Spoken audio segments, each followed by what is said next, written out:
What's up, family? Got your boy DCN hosting tonight. Big Q will be showing up later. You know, we're going to provide y'all with all the interesting, educational, entertaining Pels talk. And that's what we plan on doing today.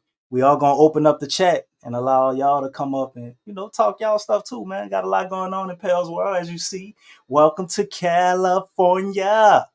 Well, Brandon Ingram wasn't. We getting in talking about that today. But not am I only up in here by myself tonight. I'm riding shotgun with your girl Lex, our wonderful co-host. What's going on, Lex? How you doing today? What's going on with you? Oh, it's all good, man. I can't complain. Everything is everything. Trying to figure out what's going on with these Pelicans as usual. Mhm. They leave a lot of things to the imagination, as well Mhm. as show us a lot of things that we don't goddamn understand.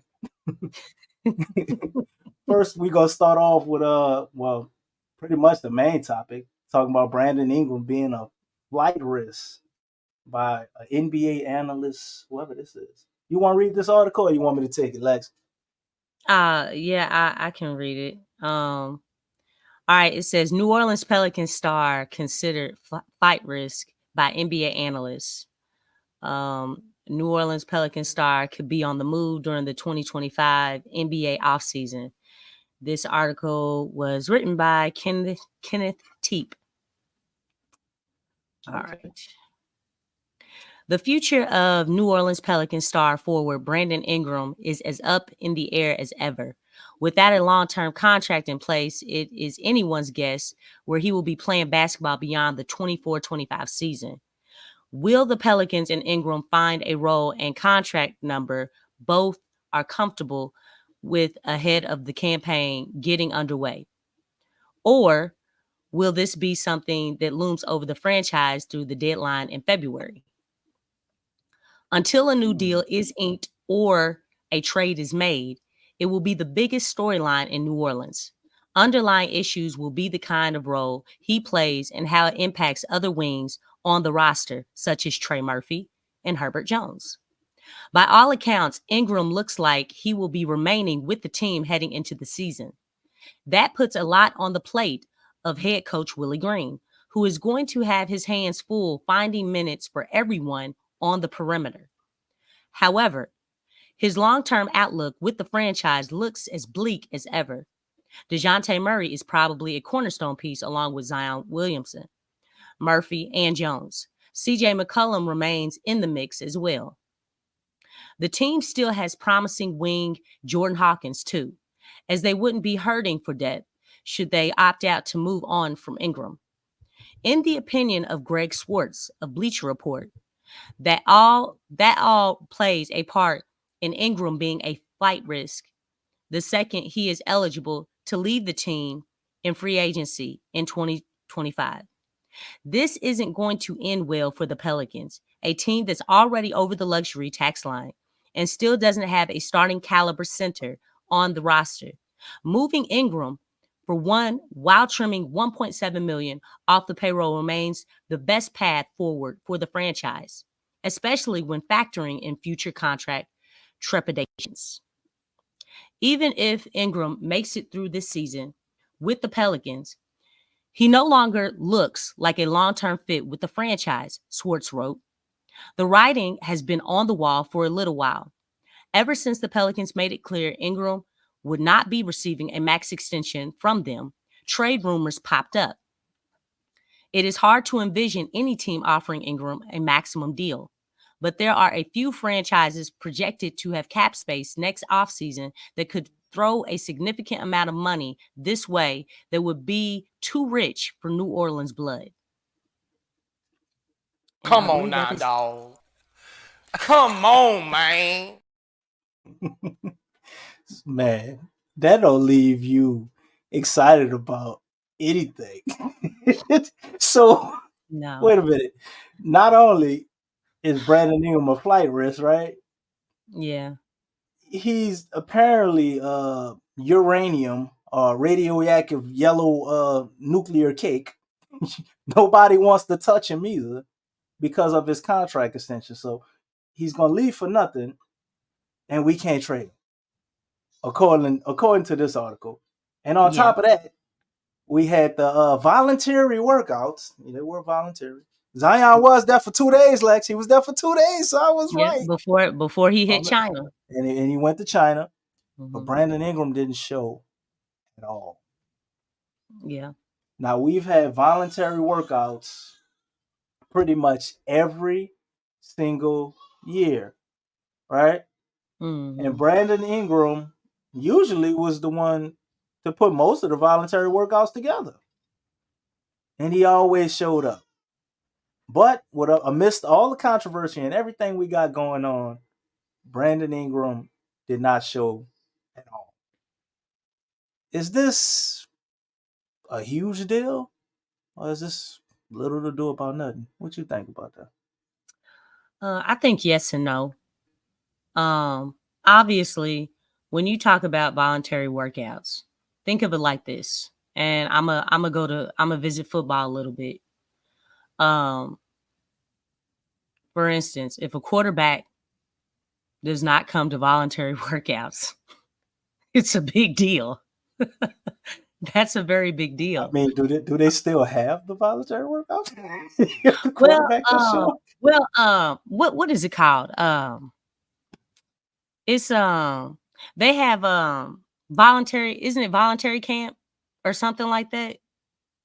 Where they don't have to What come, they mini? don't I have to think it's show up. mini camp. Yeah, something like Mini that. camp. The I camp know before they have training camp. something, but I know what happened with Lamar Yeah, something Jackson. like that. Like he didn't show up.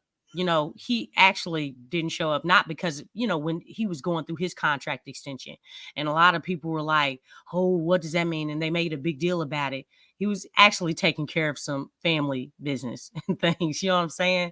But he ended up coming like, to the other camps.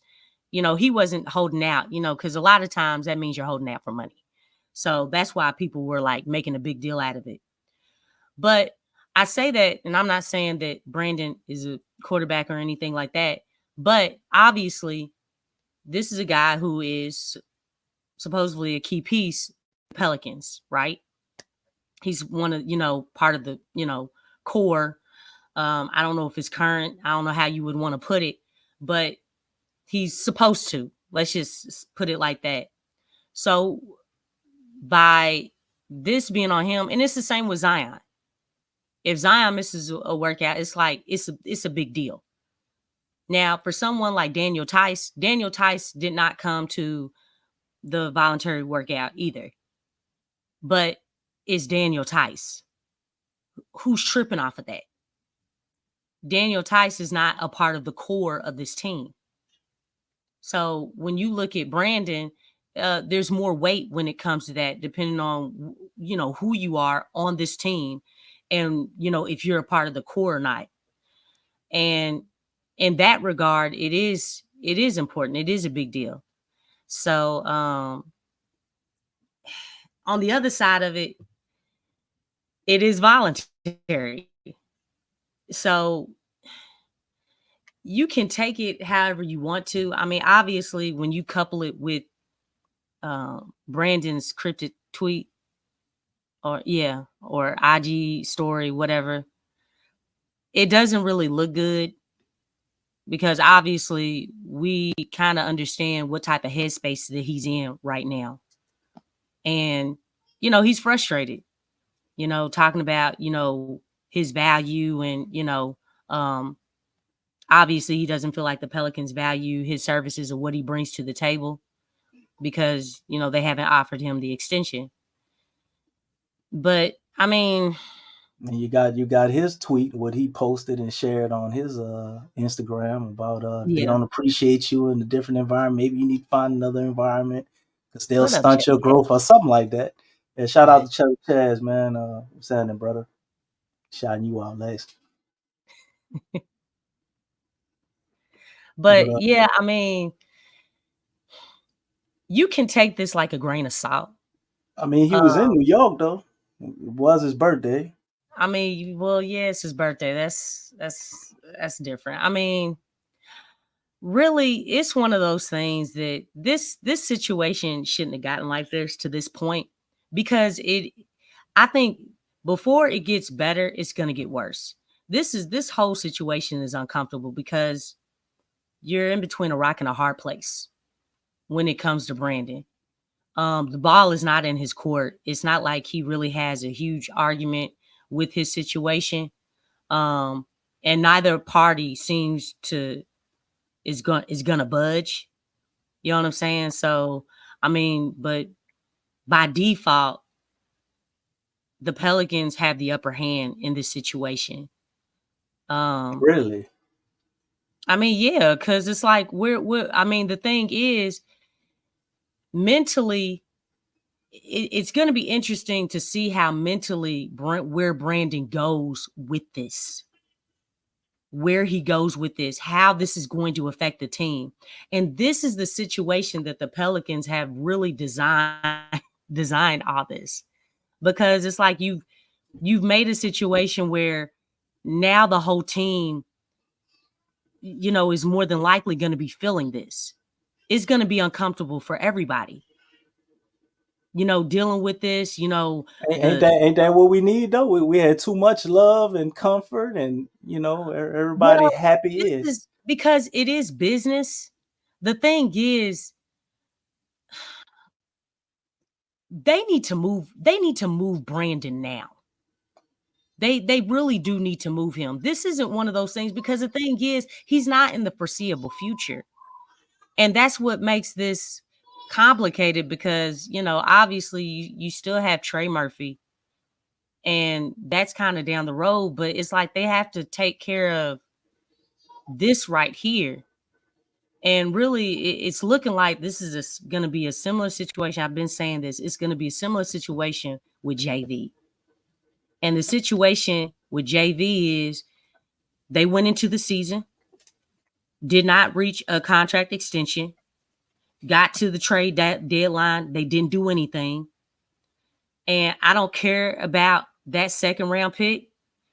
JV walked for nothing. Because that pick actually was delayed. They kind of coupled that with, with the Atlanta Hawks and the trade for DeJounte and all that stuff. But they let that dude walk.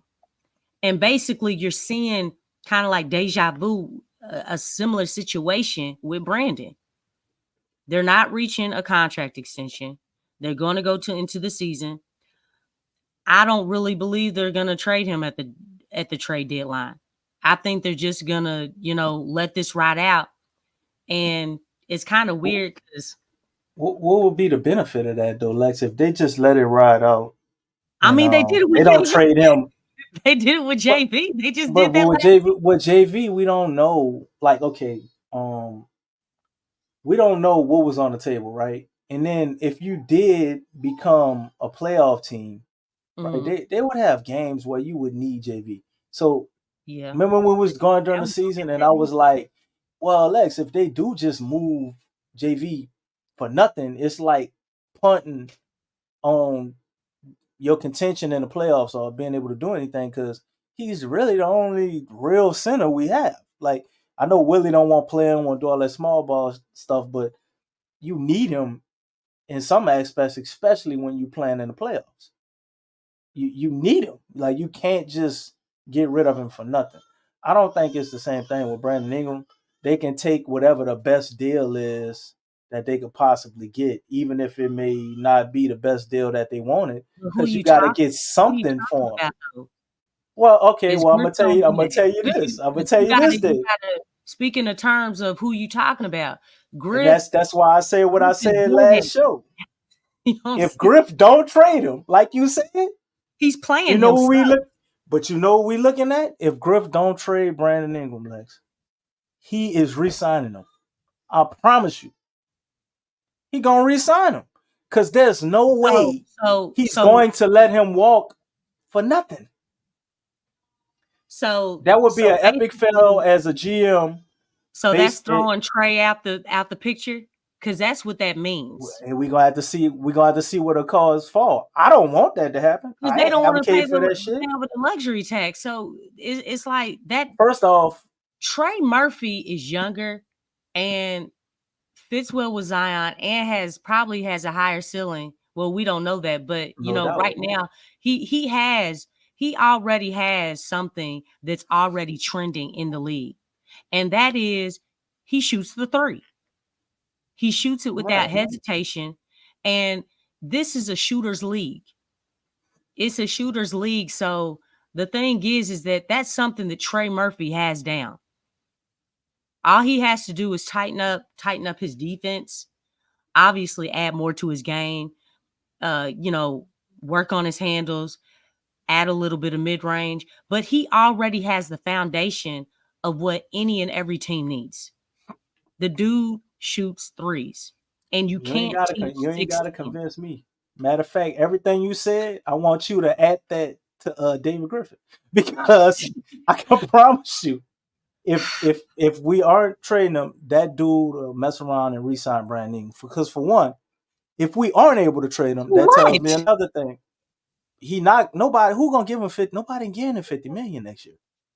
But Nobody's giving him 50 but million. I hope Brandon's not. Well, I hope Griff don't Nobody hustle gonna give him himself. 50 million. For him to get 50 million, Brandon Ingram gotta come out there for us, and he gotta be scoring like 30 something points a game, man. He gotta look like That's not gonna happen. SG. He gotta look like SGA last year for somebody to be okay, and take him and give him the 50 mil and all that initially. I think they'll have teams that will be willing to give him a contract and like, hey, prove that you're worth this 50 mil and give him a prove it deal type thing, or be able to give him a contract closer to where he at now. Because with that, the CBA, man, way that is, I don't think they're gonna be trying to bust that open till all that money flood in. And the cap ain't really going up nothing crazy next year, so I don't see it. And if that's the case, to let him walk to somebody for a lesser deal, not get anything in return, or maybe we pull off a sign and trade. That'd be the best hope.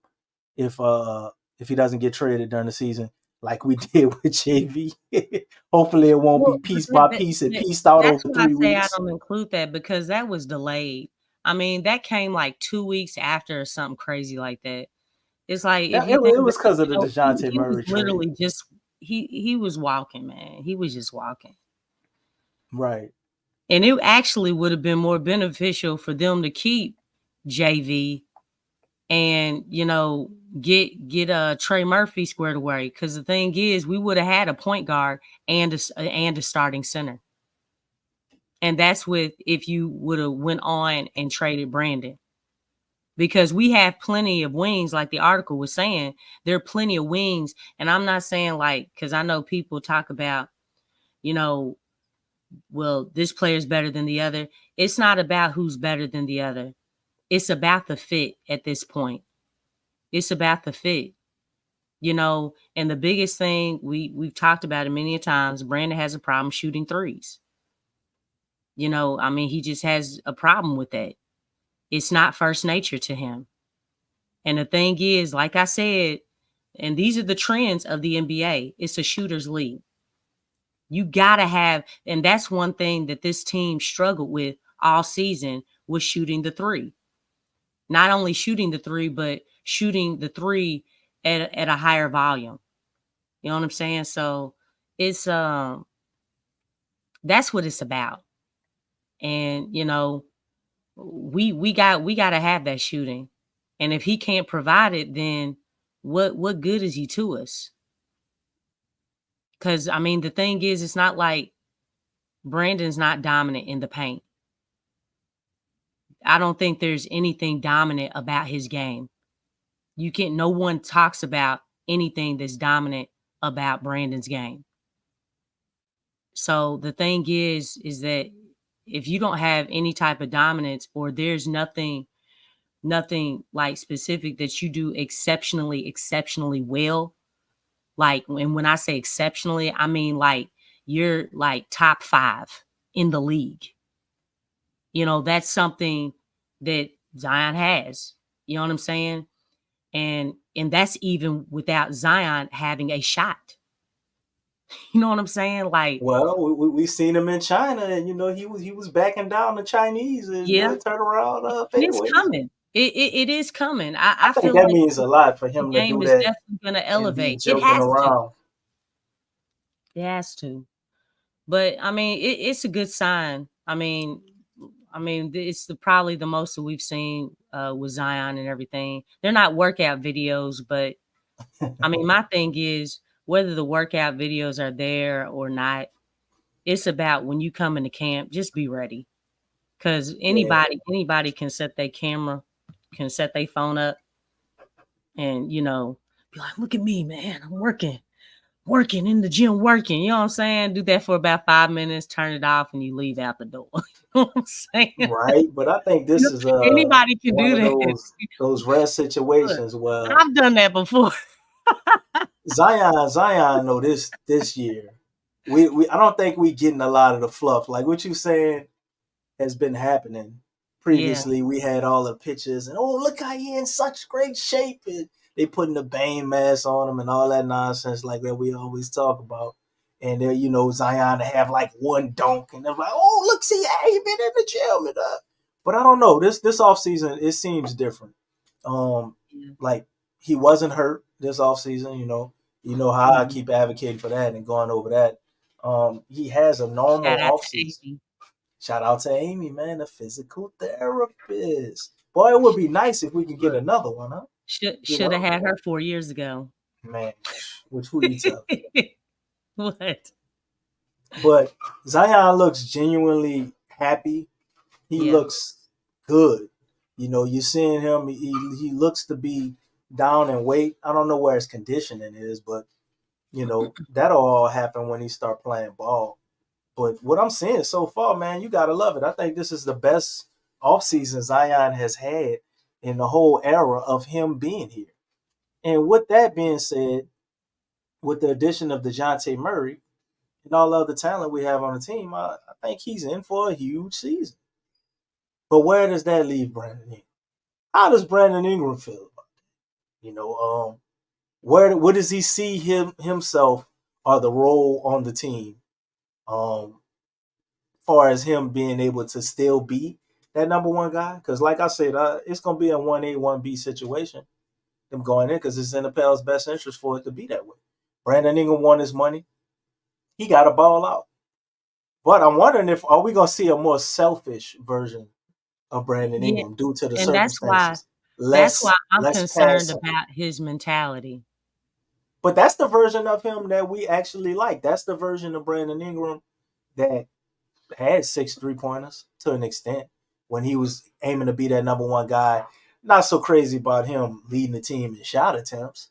But if that's what it takes for us to be able to trade him, knowing that we can't make this work, that may be in the best interest of the team. And also, what is the relationship with Brandon Ingram and Willie Green after him benching him, in the Lakers game, and then all the nonsense that happened in the Thunder series. We talked about it when Willie was supposed to draw up some plays for Brandon Ingram, and he just said, "Oh, we're gonna let him figure it out." This is basketball. Guys got to go out And there and that's figure it always out. his answer. That's Right. what happens when you don't have the ability to coach. You know what The I'm other team, they drawing up all type of schemes, and they didn't got clocked you. They got all your regular stuff, right? Yeah. Coach, what we gonna do? We gotta trust in the process. We gonna keep doing the same thing. Yeah.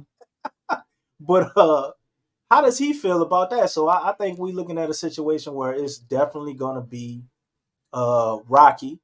And I made my joke last show about Willie Green being in a possible situation to succeed. When I said Mm. that, y'all were going in other directions, but this is one of the reasons I feel that too, because he has so many things working against him. He has too much talent to manage it correctly, and also he has Brandon Ingram, who's going to have his own agenda. Yeah. Right? He's going to be I mean, concerned with getting his numbers. it's the same thing as last season. I mean, No, Brandon had no. something to prove last Last season. se- but last season he made sacrifices. Although I we wouldn't mean, say it was a total he success. wasn't with it all the way He though. shot 15. He shot 15 shots a game, Lex. and he had his highest number of assists that he's had in Pelican uniform, if I'm not mistaken, because he had to be the de facto point guard. We had the point guard by committee thing going on, right? So Yeah. he dropped in points per game. He did make sacrifices. He didn't buy into Willie Green and what they were saying because he didn't shoot more 3-pointers. That was supposed to be the main emphasis. Never Yeah. happened, right? So he did rebel. I'm not saying that, and Yeah. I know that's where you're going. He did rebel, but he I mean, did no, make Brandon sacrifices said that. He alluded to that stuff. I'm just, repeating what he was saying. he So, forced Zion to have to take a back seat. You remember that? oh yeah. But you know what's really sad is that, you know, to even fathom that, that the fact that they told Zion that he had to take a back seat, that's very disturbing. That's kind of disturbing because he already built up his game around the league that, he was dominant. He had a dominant presence. I mean, you even heard Paul George. No, he was saying with the interview with Trey Murphy, they didn't have a game plan for Zion. Yeah, Do you yeah, think he that was had just nothing the they could do with him. Clippers?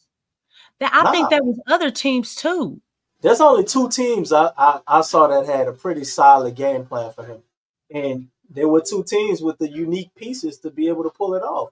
Because everybody isn't Memphis or the Bucks, as far as what they can do defensively with a guy like Jared Jackson Jr. Ah, I And thought you were some of gonna the other say players they got. Orlando Well, yeah. because You we think Orlando really the, had a game plan the for Pelicans Zion, beat the or Bucks. yeah? But they actually implemented a defense at least when they had Drew Holiday. I'm just going to the two times I seen Zion basically almost pretty much stopped. I didn't really see that last year with Orlando. Like it didn't look like they were shutting him down to me. We couldn't beat them as No, a I mean, team, because but Zion, they I mean, not he has that stopping type of game. killing Zion. He has that We, type of game. Like he's gonna keep coming. He's going to keep coming. And I think that's the thing. It's like, dog, like we haven't deterred you away from coming to the rim. And it's like, no, you haven't. A lot of times when guys are getting those hits and things, that deters guys from going up in there. Zion's not built like that. Like, dog, I'm going in. The thing is that you can try to stand in front of me if you want to, but the thing is that I'm gonna keep coming, and I don't think you're gonna continue to take these hits because it's a two-way thing. Yeah, Zion he takes a lot of hits, but he gives a lot of contact as well, and it's like, man, I ain't trying to do this. So I mean, over the course of the game, it can wear you down. It can wear you down. I don't care how tall, because I mean, obviously his girth makes a world of a difference. And right. guys that have the length, they can't tango with that girth because it's all in their height. And since Zion can jump, you know what I'm saying, and he can do the acrobatic, movements in the air, kind of similar to how Kyrie does, making adjustments in the air and stuff. Um, it makes it difficult. And then he can move you out the way too. So, Right. So but you don't really have a lot of people that can shut him down. But that's the only two times I remember watching him in Memphis one year. Where they that might have been when they had little crazy guy still over there went to Houston. What's his name? Dylan Brooks. Dylan Brooks. Yeah. But when you have like a real good perimeter defender and you pair that with a real good mobile shot blocker, they were kind of pairing up to go at him. That's pretty much the only thing I've seen kind of be successful with him. Which last year I didn't really see none of it work. It's just we kind of would go away from Zion and not make him the feature, like you said, far as him taking that back seat and being concerning. But I think some of that during the season earlier in the season was them trying to figure out ways to preserve him and make sure that he plays 70 games, So we still got the thing where they try to put the little kid gloves on him and baby him and you know, make this work for as his conditioning and injury problems because he was overweight last year, so maybe that's why he took a backseat. But would love to be a fly on the wall in those conversations as far as what happened, but coulda, shoulda, woulda. That coulda had us winning another 3 or 4 games or so. We don't know what would happen after that because we wouldn't have had to play that Lakers game and would have initially been in the playoffs with a different matchup than OKC, and possibly Zion would have stayed healthy. So all of those small things could really change everything. But got the link in the chat, family. If anybody won't come in, chime in, speak their piece, say what's on their mind. We did this for y'all today. A lot of Or people were speak your asking about. frustrations. Well, we all a ball anxiety right now. Everybody on pins and Yeah. needles trying to figure out We this know brand there's a new game. lot of questions with this team right now, and Right. it's like being in between a rock and a hard place. So, It especially as is. a fan, It don't have to stay that way though. it didn't have to get to this point. You It know what I'm didn't. saying? It didn't have to get to this point. Not at all. That's what happens when you're not proactive and you're reactive. You know, everything. It seems like everything thus far has just been delayed. You really have to keep up with what's going on with your organization according to the trends of the league. And you always have to stay aggressive on getting better. Right. I think the biggest thing, and you have to excuse me, but I'm just being real about this. The thing is that all that, that family stuff that Griff talks about, the community stuff, ain't nobody trying to hear all that. I mean, the thing is, the foundation and the focal point needs to be on winning, mentality wise, as well as, from top to bottom. You have to build those habits. That's what you want the foundation of the culture to be, not family and community stuff. The Right. community stuff, first of all, that's a tax write-off, man. Come on, man. I mean, all these dudes make plenty of bread. So that's kind of like what comes with the job description. And then the family stuff, look, if you're winning, you're going to be family anyway. And So that, speaking of that, man, we got some family that then tapped in. We're uh-oh, gonna go ahead and bring in it's brother Brother James James, in the man. What's building. going on, man? It's been a minute. How you feeling, James? I'm feeling good. Shoot, just chilling. What about y'all? I can't Doing complain, all man. I'm right. doing good. Good to have you up in here, man. It's been a minute. What's on your mind, man? We ain't heard no takes from you over here in a minute. Oh, I'll go let y'all finish first. Oh, I'll good. chime in after. I was just like I said, I just ain't been in here in a while, working, busy. That's all. That's Okay. good, man. Go ahead, Now you Lexi. can you can go on. I was just kind of capitalizing, like, just the foundation has to be winning. It has to be from top to bottom. So that's basically it. No, yeah, that's true. Like it got to be part of the foundation. I guess that's also a reason why they try so hard to uh, find particular like personalities and stuff like that. Like I know people laugh and joke about the whole family thing and everything like that.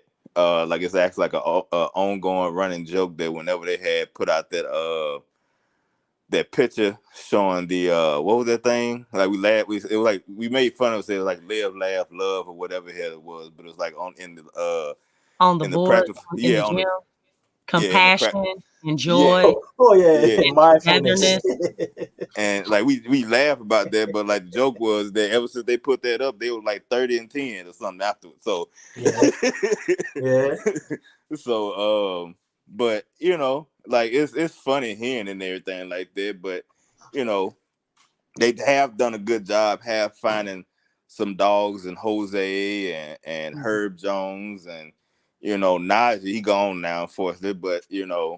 he had that dog in him, and um, those are the ones that help you build a foundation. But it's supposed to be around your stars, so hopefully, like at some point, they figure it out. Because if you notice, every team they pretty much have they come with the attitude that they superstar have. So it's on Zion, unfortunately, and the last couple of years he hasn't done what he was supposed to. I mean, what you mean, far as him not staying healthy, or just not stepping up all the way? I mean, a little bit of both. I mean, I say this: I'm not one of the ones that believe he need to do it the same way Ja does it or Ant does it or anything like that. Like I don't care how he did it, but the main thing that if you notice from both of them, the main thing is they did play.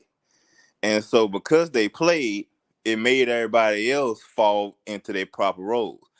Like everybody was wondering what was gonna happen between Cat and Ant because Cat had been there the longest. It was obviously his team before Ant got there. Mhm. And Ant comes in and he doesn't just say, oh, I'm gonna take over this my team. He says off the rip, this Cat team, I hope we win this together. And then as he played more games, it was obvious. I hear you, dog. It ain't Cat team, it's yours. Cause you hear and the team looks a certain way as as you play more games and they kind of bring on your bravado and your attitude. Well, guess who hasn't been playing for the Pelicans the last 5 or so years since he's been here?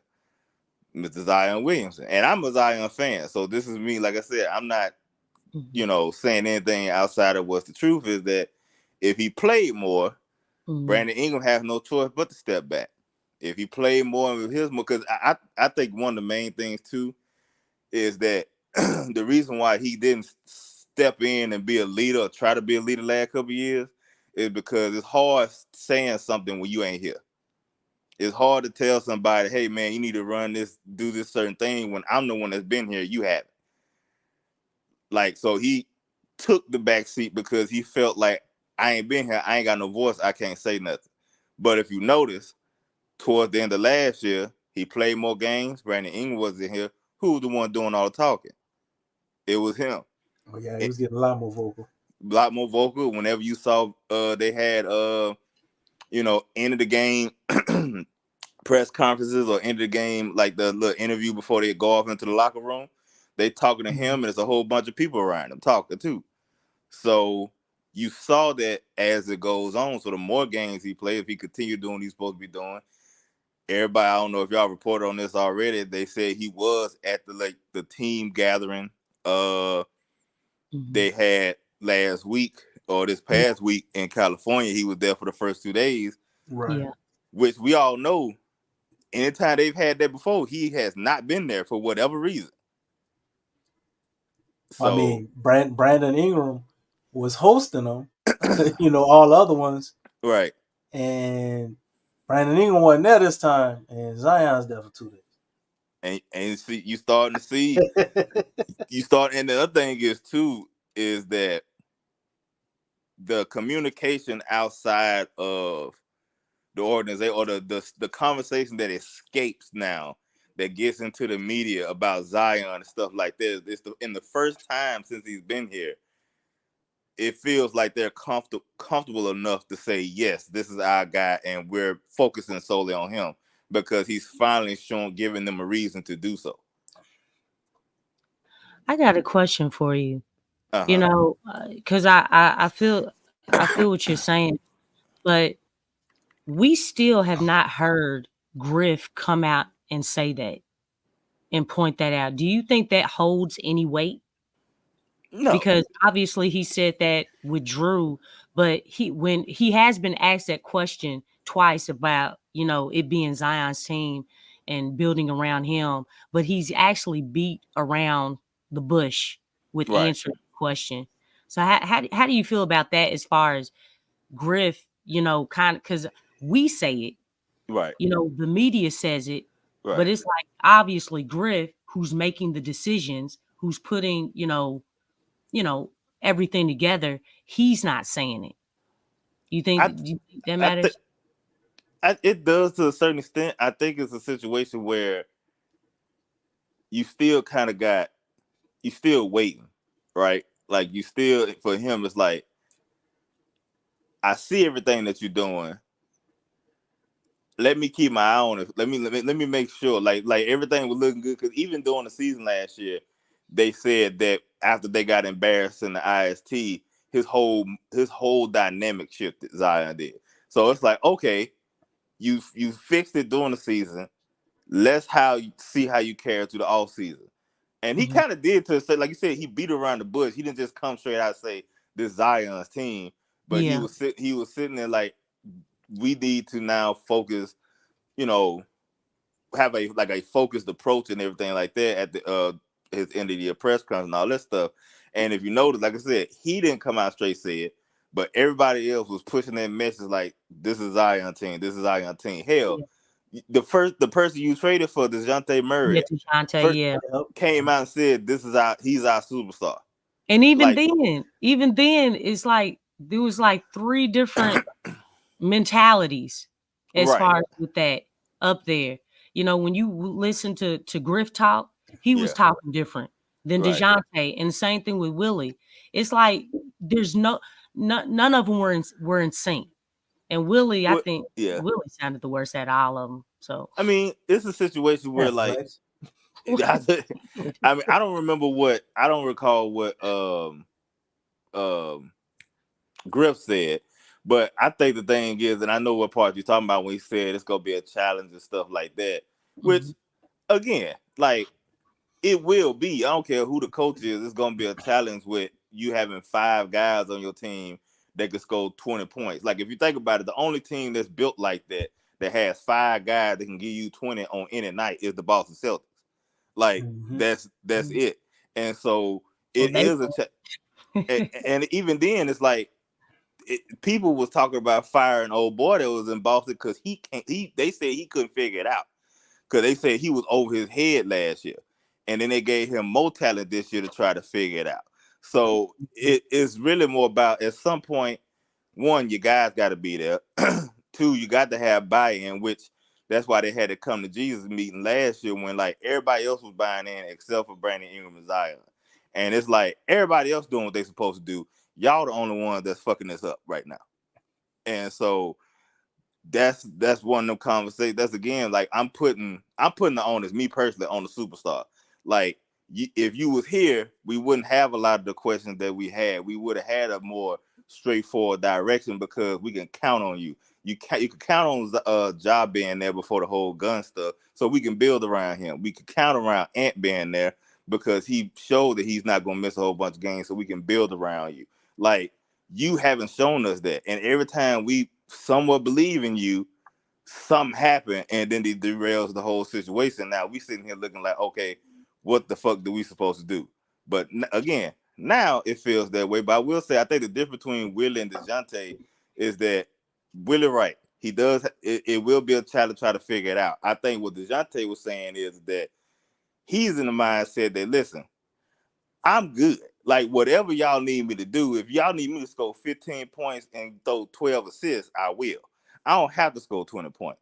Like, and I think that was what his mindset was coming out saying, is like, you don't have to worry about me.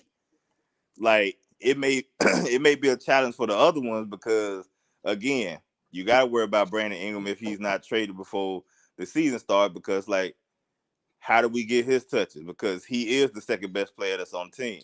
How do we get Zion easier touches? Which is one of the reasons they somewhat brought in DeJounte, is to get him easier touches. And then you have to think about Trey Murphy. Like the only two people that's really on the team that's somewhat low maintenance is Herb Jones and Jose. You just put them out there and just tell them go sick them, and they completely happy with whatever role you give them. You don't feel like Trey is low maintenance? No, I think he's not. I'm not saying he's on the level of like Zion and Brandon Ingram. But at the same time, he is you've seen his mentality. He think he the baddest motherfucker that's on the court. I mean, shit, everybody's supposed to It, feel like that. I mean, everybody's Jose supposed to feel like that too. He give me that attitude, like he the I best mean, out there. everybody feel like that in the sense of like I have to believe in myself. Like I know Zion has that. Like I'm talking about. There's a difference saying I believe myself good enough where I go on the court and I always make a play that I believe that there's no rotation that doesn't should have me not on the court. I'm talking about Trey is to sit there in the mindset that nigga, I'm trying to take your job. like he been looking at BI job since he got here. Yeah. And BI even said that. Like he said not last year, the year before last, before the season started, he said that playing against Trey and seeing how quick he was picking it up, it was like, oh shit, he really on the way. And he had to sit there and bust his ass to sit there and say, hey, you good, but you still ain't here yet. Just to sit there and let you understand you still got a ways to go. Right. And so, and then, like I said, you hear Trey Murphy. You saw the video probably where he recited all 16 people that were drafted ahead of him in order. Like he has that chip on his shoulder. And plus, like I said, he it ain't just the fact that he's due the money. He wants to start. Like he wants to start. And I mean, because he's still trying to get his money. Yeah, and he gonna get his money. Like it's not a situation where like everybody probably worry about what's holding up. A lot of these contracts, especially somebody like him, probably gonna get done like the day right before the season start. Like I forgot who was last year. So you think the Pelicans are gonna pay him?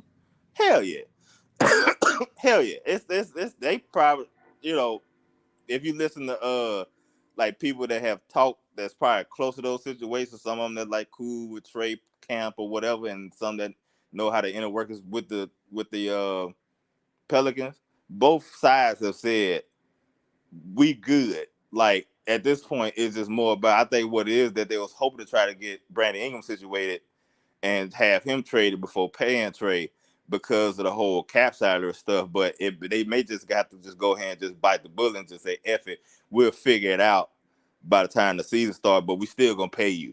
Like he probably gonna get $27 million a year or 28 or something like that. Like he probably gonna get some people saying he might get almost as much as CJ. I'm getting 30. They saying 30, man. And so like I said, he gonna get paid. Like that's not a question. Like he gonna get his money. Looking at 180, 150, 120, depending on how they break down the years. Yeah, he got his. Like I said, it's really more at this point semantics. Like it's like, okay, you happy, we happy. Soon as we can get some other stuff cleaned up. October, when the season start? October 23rd, October 21st. That contract probably gonna be signed. But then the other thing, with them, I don't know if it's this major rush where they feel like they have, because we have his bird rights. So he could go out, test the market if you want, and whatever the deal is, you're gonna bring him back. I mean, but you run the risk of somebody throwing like 200+ mil at him. It ain't even just the money though; it's the poison pill stuff too. Like people will put in certain things in contracts to like F you over, like to the point where you have no choice but to just let him go. Cause that's what they did with who was the team? I think Indiana Pacers had initially offered DeAndre Ayton a contract, right? And the Suns could not afford him to walk away because they had no center and they were so far above the cap that they wouldn't be able to replenish him. So it was better to keep him anyway. But the Indiana Pacers put in his contract where he could not be traded from this point until I forgot what the other point was. So it pretty much left you like 3 days to trade this man. And you could not trade, and then you could not trade him because I think you can't trade him to Indiana, and you couldn't trade him to another team. I forgot who it was, but they pretty much set it up where like the Suns were screwed into the offseason. Like even if they wanted to trade him a trade deadline, they could. And so it was like they was kind of effed up, and then they ended up making it work by trading him to the Portland Trail Blazers, so they can get old boy name. I can't think his either, but either way. But that's the thing that you don't want to risk, and you don't want to risk him, being pissed off for the whole off season too. I mean, the whole season as well. That hey, we're gonna let you wait for a little bit. So, and then if you pay him now, because the salary cap goes up next year and everything like that, that probably saves you about $6-7 million. Paying him sooner than waiting until next year. Because what you said, everybody's saying he probably gonna be $30-32 million. If he signs today, hell, next year maybe 38. Well, I mean, they gave Scotty Barnes a $270 million. Scotty Barnes is good, but I don't see $270 million when I look at Scotty Barnes. I mean, but they don't they have paying him more potential on what he could turn into. I mean, they believe he's they would not trade this man for KD. like that tell you all you need to know about what they think about this man. Like, where you gonna find somebody that can shoot from the logo that efficiently? Where do you find that to pair with Zion? I mean, you can't. I mean, outside of Steph Curry, he ain't going nowhere till 2029. No, yeah, they locked him in. But but you're not gonna. You talking about Trey, right? Yeah, he's a unique player, but I think the fact there's players that are better than him, obviously. Oh, yeah, for sure. Like, to me, with Zion, it's like it's a perfect match. Like, which is why the whole ordeal, like, as much as the center thing, obviously, is something that needs to be resolved. The whole point, also outside of trading BI because his contract is up due and he don't necessarily fit with Zion, it was to also get the two wings that operate the best around Zion in the same starting lineup, and that was Trey Murphy to start, as well as Herb Jones. Unfortunately, because of the season that BI had last year, and we ain't the only ones that watch basketball, they did too. Right. And his contract is coming up. It ain't a lot out there. And it ain't just a situation where I don't think he has no trade value and don't nobody want him. It's just the return, like what I need to get back, y'all not offering. And I'm not finna just trade this man for any old damn thing. Like, I'm not finna just give him up to y'all for let me see. Like, I know we need a center, but to try, like, we're gonna trade him for, like, I don't know what's the backup center for in the Nets. I think Sharp, or what the fuck his name is. Like, I'm not gonna trade that man for Sharp and Cam Thomas. Like, I need real stuff, which I think ultimately the trade. So you seen that dumbass trade proposal too, huh? Yeah, like, but trivia out, they had these trade proposals, man, where they sending guys like that back, and we still don't get a center. In what world would they trade Brandon Ingram and then not at least get some type of starting quality center? And it has us sending out a first round pick or some dumb shit like that. Like, how did y'all really think? Listen, I know everybody hate David Griffin, think he dumb as hell. He ain't that goddamn dumb. He ain't finna do that. But I don't think he dumb. I just think he the smartest person in every room he's ever. Oh yeah, yeah. He one of the ones. He be reading them better help type books and shit. But but my thing is that like, the only thing I think you got to worry about is Trey is more about the whole, like, how much longer is he's going to accept coming off the bench. Like, that's my only thing. And I ain't gonna lie, to me personally, like, I know a lot of people care about that. I really don't give a fuck. Like, if you coming off the bench helps us win, motherfucker, you coming off the bench. I really don't care about your feelings in that regard. But, like, I get you talking about far as Brandon Ingram, though? No. I'm talking about Trey. Like, like, I'm talking about Trey in that regard. Like, it's one of those situations like, hey, bro, he here. You gonna get 30 minutes. Just come out here and just shoot as many times as you want to. Like, you'll be all right. I don't think Trey would trip on that, man, looking at the situation and knowing what it is, like I said, I think he understands the situation enough to where he not finna make it toxic. Is what I'm saying.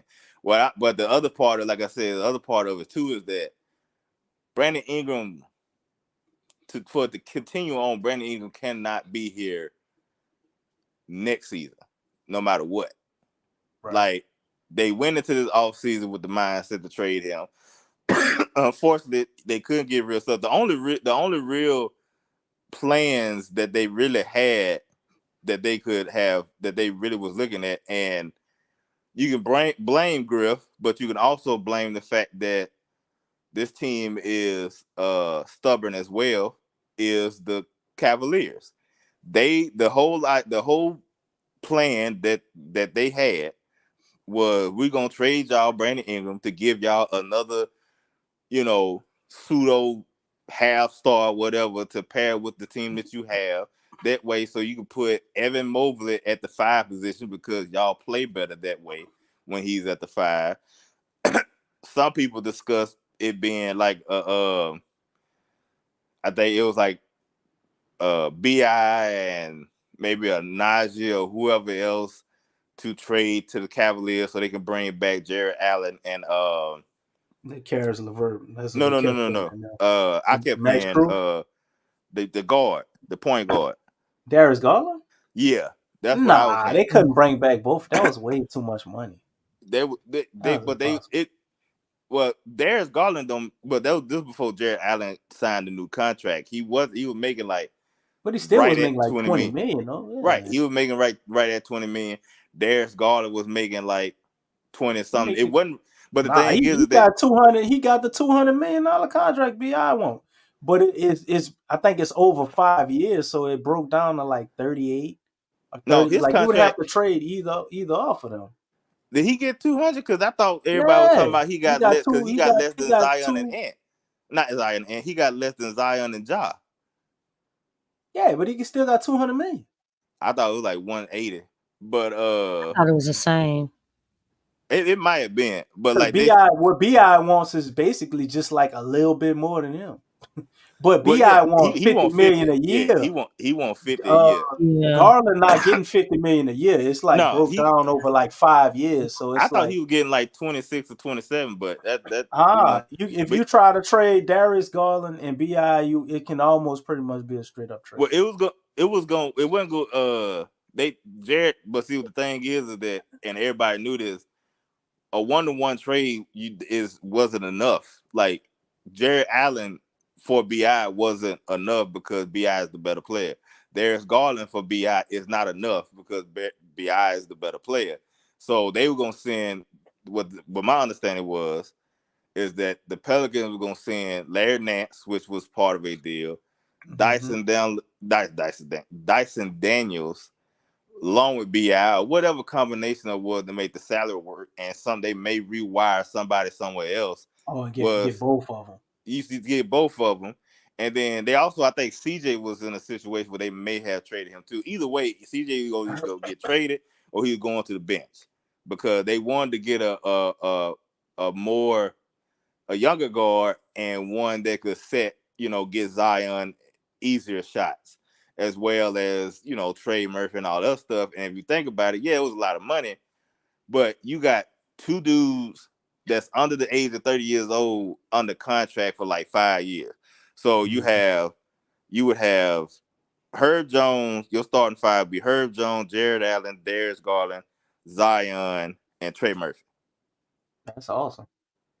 But the GM, when they brought in the coach, is like, we not trading Jared Allen because love Jared Allen, and Yeah, Darius can't. Garland ain't finna get what he wants, so he's just finna sit here.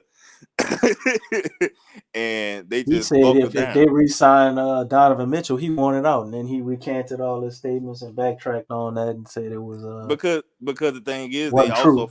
they also found out Darius Garland didn't have too much big trade value either. Like, if you listen to Windhorse, who's real tapped in Cleveland, because he actually said this on their show, was they reached out there and tried to find, a situation. He said there wasn't a lot of need for small guards because everybody already had one. Right. Like they had one, and the teams that wanted one either didn't have the juice to get him, or they if he wasn't what they wanted. Like New Orleans didn't necessarily want Darius Garland. The person they wanted was Jared Allen. Yeah. That's who they really wanted. They didn't give a damn about Darius Garland. It was just more about like, we'll do whatever to make the trade work and to satisfy y'all too, and we'll figure something else. If Darius Garland come with him, we'll just figure the shit out. That's cool. But we'll be completely content with if they starting. got rid of Brandon Ingram, they would have still had to get a point guard though, James. So whether they wanted Darius Garland or not, they would have been right back trying to get DeJounte too. But We needed a point guard the thing, as well. But the thing was, but let me go ahead. I was about to bring in Don Anthony in a second, man. He's been waiting. I'm gonna pull him up on the chat. But go ahead and finish your statement. Yeah, I was gonna say getting DeJounte Murray had less to do with getting a guard than getting a more talented player that you're gonna eventually replace Brandon Ingram with. Mm-hmm. Like it was, because if you hear Griff talk, they don't necessarily believe they need a true point guard. They feel like Zion is. But that is so stupid, because Zion, to me, out of all the dominant players in the NBA, he's one of the ones that rarely gets easy buckets because people set him up. Very rarely. So why wouldn't you want a point guard for him? Well, I asked you this though, because I'm going down the list of teams. Or at least a facilitator, a combo guard, something. Who sets up Jokic? It ain't Murray. I mean, Jokic kind of he's the engine. Yeah. That's what I'm saying. He's the engine. Yeah. Okay, so you go to Dallas. Mm-hmm. Luka's point. Okay. Yeah. You think about the Suns. Their main issue was the fact that you had all scorers. No point guard. Like they didn't have gonna make a huge difference over there. They just picked up But let me bring brother Don Anthony in, man. What's happening, brother, man? Glad to have you on the chat, man. Sorry you had to wait so long, but what's going on? What's on your mind? What's up, fam? What's happening? Hey, how you doing? Man, I'm doing good, man. I was just sitting here listening to y'all for real. Oh, all right. I just wanted to pull you in, man. See if you had some comments. James up in here cooking, man, and we got our first question of the night. Good. Shit, he hasn't been here in a while, so he had to been a minute. Off his chest. Hell yeah. Speak on, brother. Right. Yeah, no, I mean, like I said, James can keep cooking. I'm here if I want to, if I'm gonna say something because I know James still wanted to say some more, so you good. I was. I can always wait. I ain't tripping. No, you good, bro. Well, keep going. I'm gonna insert if I need to insert for. I do have a question though. How do you all feel about the possibility of getting Kessler? Do you think that's a good idea? If that trade is open. Well, it's all in what it costs to me. Right. I'm about to say, because right now we don't have a starting big, a quality starting big. So like Big Q, DC say, shit, it's all in what it costs. Yeah. You know what I'm saying? Because obviously that we know we need that, but it's like obviously too we just can't be reaching for it too much. But I also hate to break everybody's spirit on that one. But they just drafted Yves Missy's 21. Mm-hmm. And him and Kessler are basically the same mold of a player. Like, would they do that knowing that they have a guy that they're building that's supposed to fit that mold? Right, that's supposed to already, yeah. Right, that makes sense that they probably could look at it in that way. And the Jazz want a draft pick from somebody, however we pull this trade off. You see Kessler and Yves Missy in the same player? No, I see him like far as the template of the type of player that they're supposed to be. I'm not saying they play alike, but their intention on the court is to do the same thing. A defending center who gonna grab rebounds, not much of Lob an threat. offensive game. But Right. that's true. That's true in a Yeah, sense. that's But what I'm saying. yeah, I feel it, And and I they guess both young. Kessler is yeah. like 23, so it ain't like you could put him in and like, Right. all right, we're gonna let him cook until Ease Misi's brought along. Like, and you Right. got And to you're pay not gonna him big build. money Yeah, after and then 2 years if he good. you're not gonna build with both of them because they do the same thing. So it's Right. like, and then both of them young. So now that Well, I makes guess sense. Like what you're saying. I feel you, and I guess but the thing is, I think, and I know it probably make some people mad. I don't think they necessarily drafted him with the mindset To keep him? of they were gonna give him like real actual NBA run for the most part this season because of the fact that he's so Yeah. raw. Like Oh I yeah, yeah, think yeah. I think they Yeah, he's obviously a they G had League. planned on if they were gonna keep the pick, and they said they tried to trade up. They said they tried to trade up to get Klingon and tried to trade up to get Zach Edie. They Edey, got but Yeah. they wasn't able to. So the next best thing was, okay, we'll stay at where we at and we'll draft this kid that you've been having your eye on for the last 2 years or whatever. right. So whatever they was gonna do, I think they still wanted to get Jared Allen. Once they signed that contract and stuff like that, they killed all that because Jared Allen can't be traded until Yeah. right For before like the 6 trade months or deadline. something. Right. Yeah. Well, to the trade deadline. And that So goes over. Okay. Yeah. before. So he still can be traded this year. He just can be traded for like 4 5 months or however long it Yeah. is until like January or something or whatever. So that was like, well, hell, that's kind of messed our plan up a little bit. And so And there was no plan B. no plan B. And I think the other thing is that I ain't gonna even Or say there was C. no plan. I don't even Or think there was. D. I ain't Oh gonna even say man. there was no Come on, plan B. Lex. I just think what happened is that I don't think they expected nobody to want Brandon Ingram like that. I think that was the whole thing. I think it was just like, okay, because I think they had plan Bs and Cs and stuff It's like that. hard to It was say with just Griff the plan though. the plan Yeah, Bs. the I think Brandon was Ingram. Was they handing out the Yeah. plan Bs to the players as they entered the that's league terrible. to tell them not get in It trouble? seemed like they were scrounging for just, Cause some whatever. people said they wanted, cause they had centers outside of Jared Allen they wanted to look at. They liked Wendell Carter Jr. Yeah. I They don't liked him understand why they didn't go after him. because because Orlando don't want Brandon Ingram because they got another wing that they just paid a whole bunch of money. They got another wing that they're about to pay a whole bunch of money in a couple of Like, they years. probably like wanted And her, They and have Herb so and many guys like bigs. that. It's like they ain't even gonna be able but to they find don't but they playing can't time. but they can't shoot that's the other thing is too with Orlando. Where Orlando struggled is they ain't have nobody that consistently make threes. You finna trade them Brandon Ingram who also chooses not to shoot Hey, no, threes? you think No, they probably don't say it too they loud, probably James. they probably wanted CJ and they wasn't willing to give CJ Oh for no, Wendell. they would have gave CJ up. No, I don't I think don't so. think, but Not for Wendell. no. Obviously, not just for Wendell. They would have had to do other stuff for it. But my other thing is too is that I don't think Orlando was like, we're not going to give you access for CJ when we just go out there and go get KCP. Like we have enough money to operate in free agency. Mm. We just made the playoff. We was the fifth seed. Everybody looking at us as this young upper team. We probably could convince some people to come down here without having to trade nothing because it's Florida. It's tax free out here, so you ain't got to worry about that, and it's pretty. Like we we ain't got to really Don't work forget that the hard. And at the food. same time, we know even if we sign some guys, we're still years away from being like true contenders. So we're not finna just bottom out like that. Just not bottom out. We're not finna just spend all our money up. We're gonna get a young vet, KCP. You still young enough to be around, teach us some stuff, help us get to the playoffs, go deeper.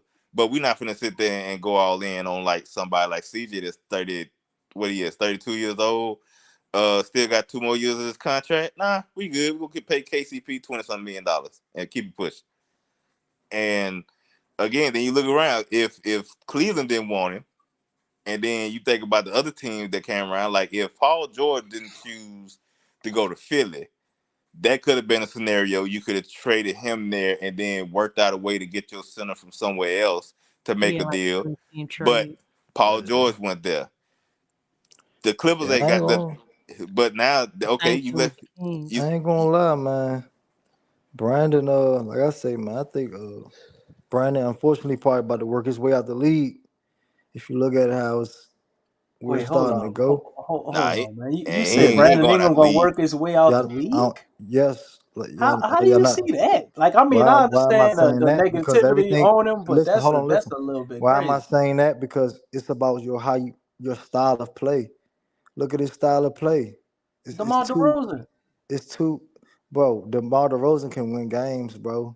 He can win And games at least during the I mean, regular season. Brandon During the Ingram can win regular, games listen. too. Like, No, he cannot. During the regular season, he can at come least on, win man. games. Don't do him like Come on, he what? ain't. Look at the I'm not resume. saying the way Brandon Ingram Look play, at the you're resume, not gonna be DC. For no DC, super.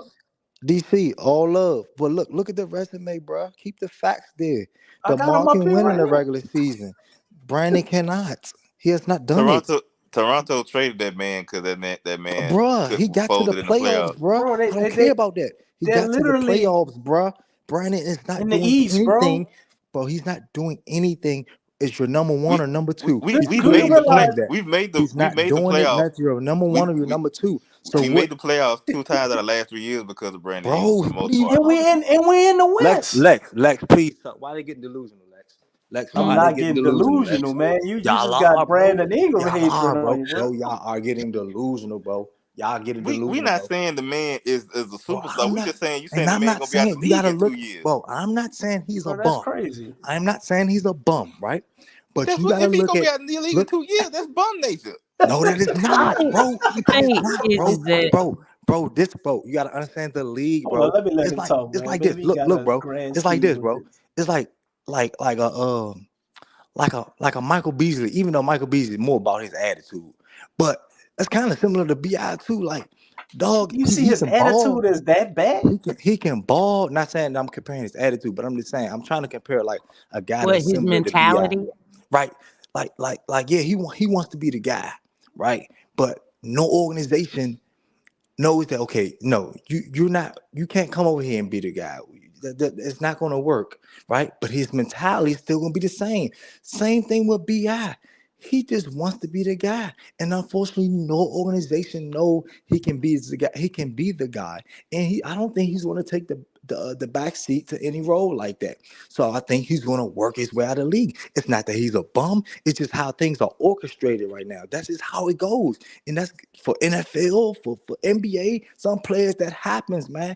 And then what happens is they do. Years later go by, like, man, I should have maybe came to the realization of this.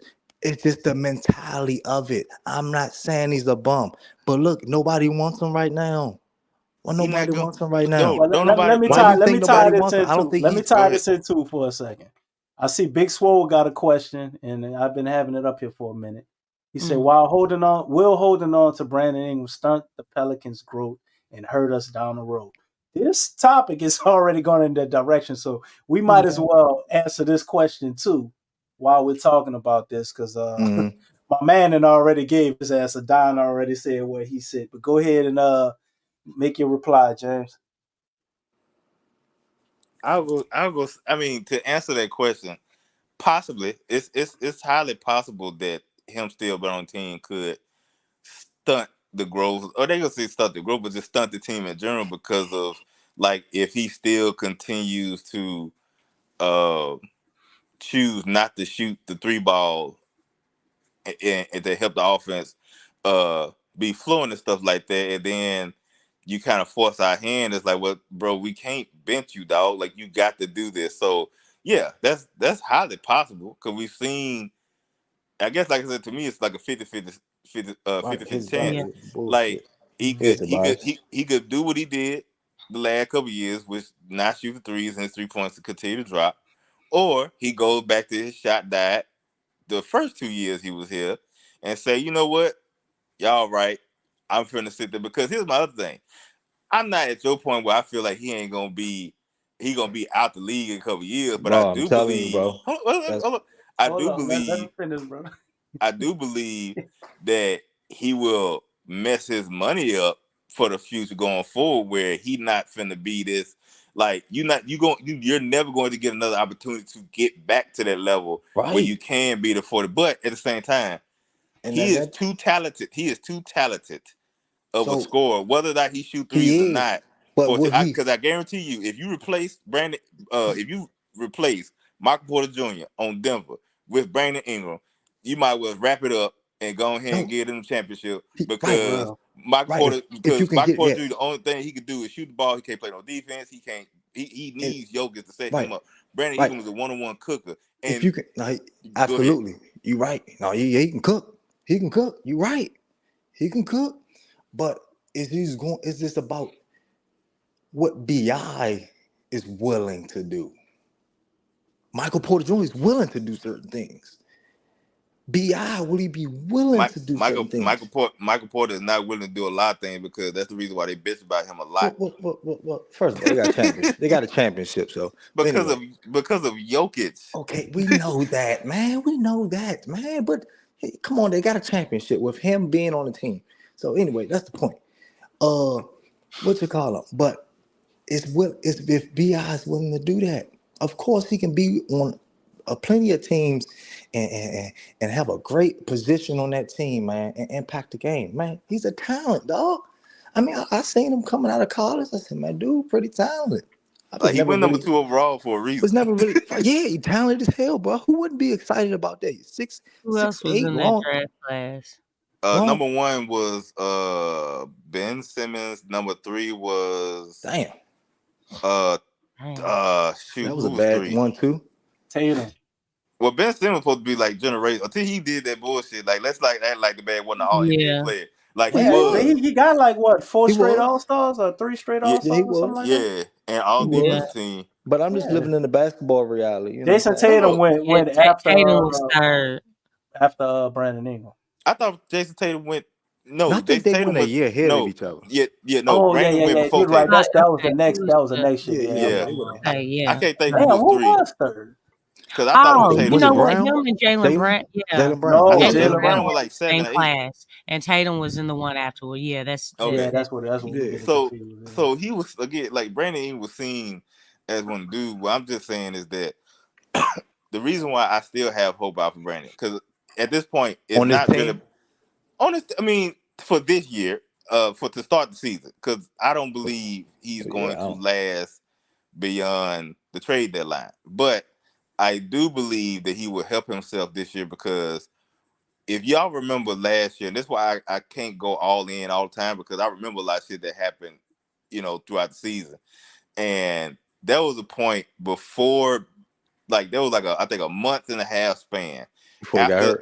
after All Star and before he got hurt, where Brandon Ingram was just doing all the little shit. He was playing Mm-hmm. defense. I think he was getting blocks and steals. He was sitting there passing the ball. He actually, I think, at some point started shooting more threes. In Mm-hmm. situations where we complained about him getting hurt and probably leaving the game. Right. And I remember what was that? It was the New York Indiana Pacers back to back.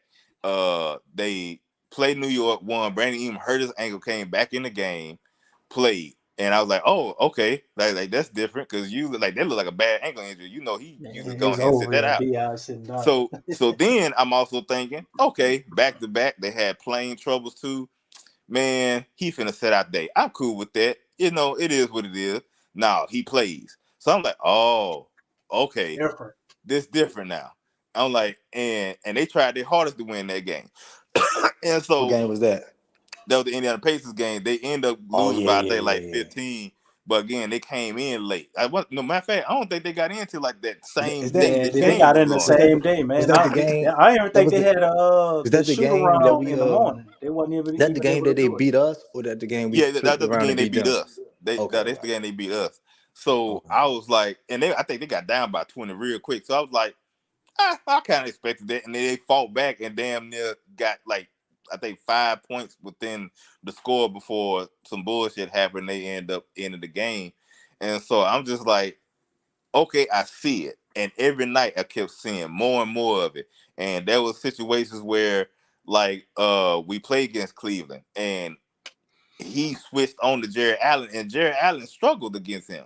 Like he was guarding the 5 that night. And like it just the only unfortunately they was hitting a whole bunch of threes. Mm-hmm. And the shit just went haywire for us. But like he was doing a little shit and then he gets hurt and a freak injury type situation. and it's a real injury. Not like, oh, he could play on this. Like, nah, bro. Like, I don't even know if he gonna play the rest of the season, and he still chooses to come back and try to play. And that's why part of me is like, maybe it would have been better if you didn't play for your money and health wise, and how everything looked. Yeah, But I can't be mad. have. I can't be mad about it because the last image everybody has is Lou Dort giving this man the business, Yeah. and so that's the lasting image everybody has. Not understanding this man came back early from a knee injury that he probably shouldn't have, but understanding Zion just fucking gave his life on the court versus the Lakers trying to help us win. So he gonna say, well, I'm not gonna just have us miss the playoff again. I'm not gonna sit there and just hang us up to dry. I'm still gonna play, and if you play, we still expect you to play like yourself, but unfortunately he wasn't. And he looked bad.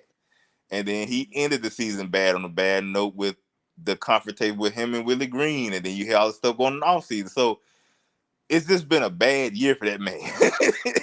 And I hate it. And it's just like I said, I don't believe he's at a point where if he go into free agency next year, he finna sign a minimum contract and be out the league in a couple of years if he don't pan out. That's not gonna happen. No, I'm not. He too talented for that.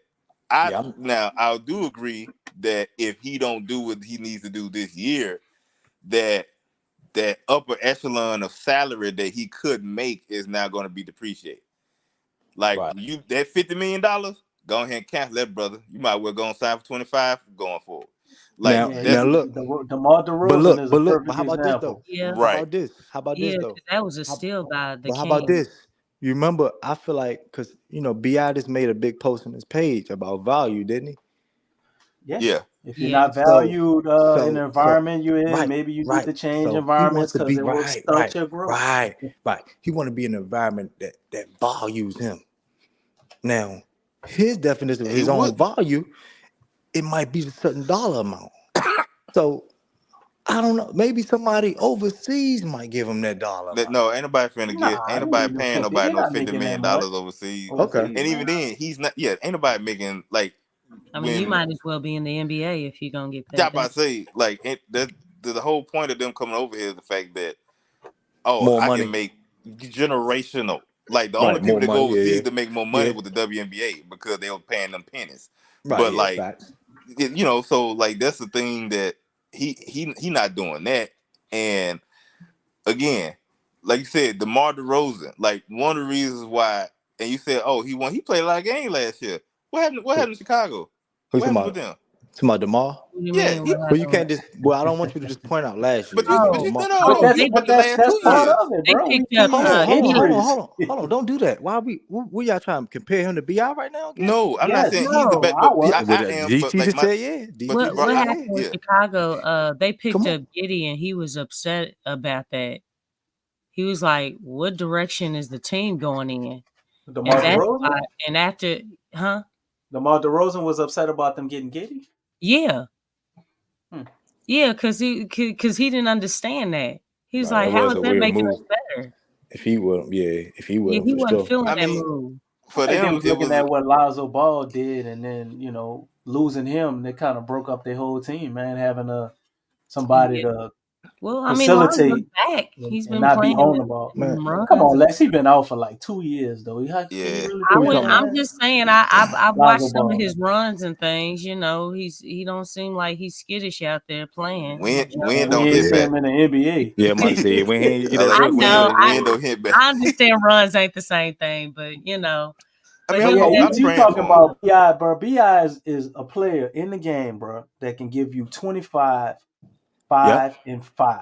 And showcase Michael Beasley.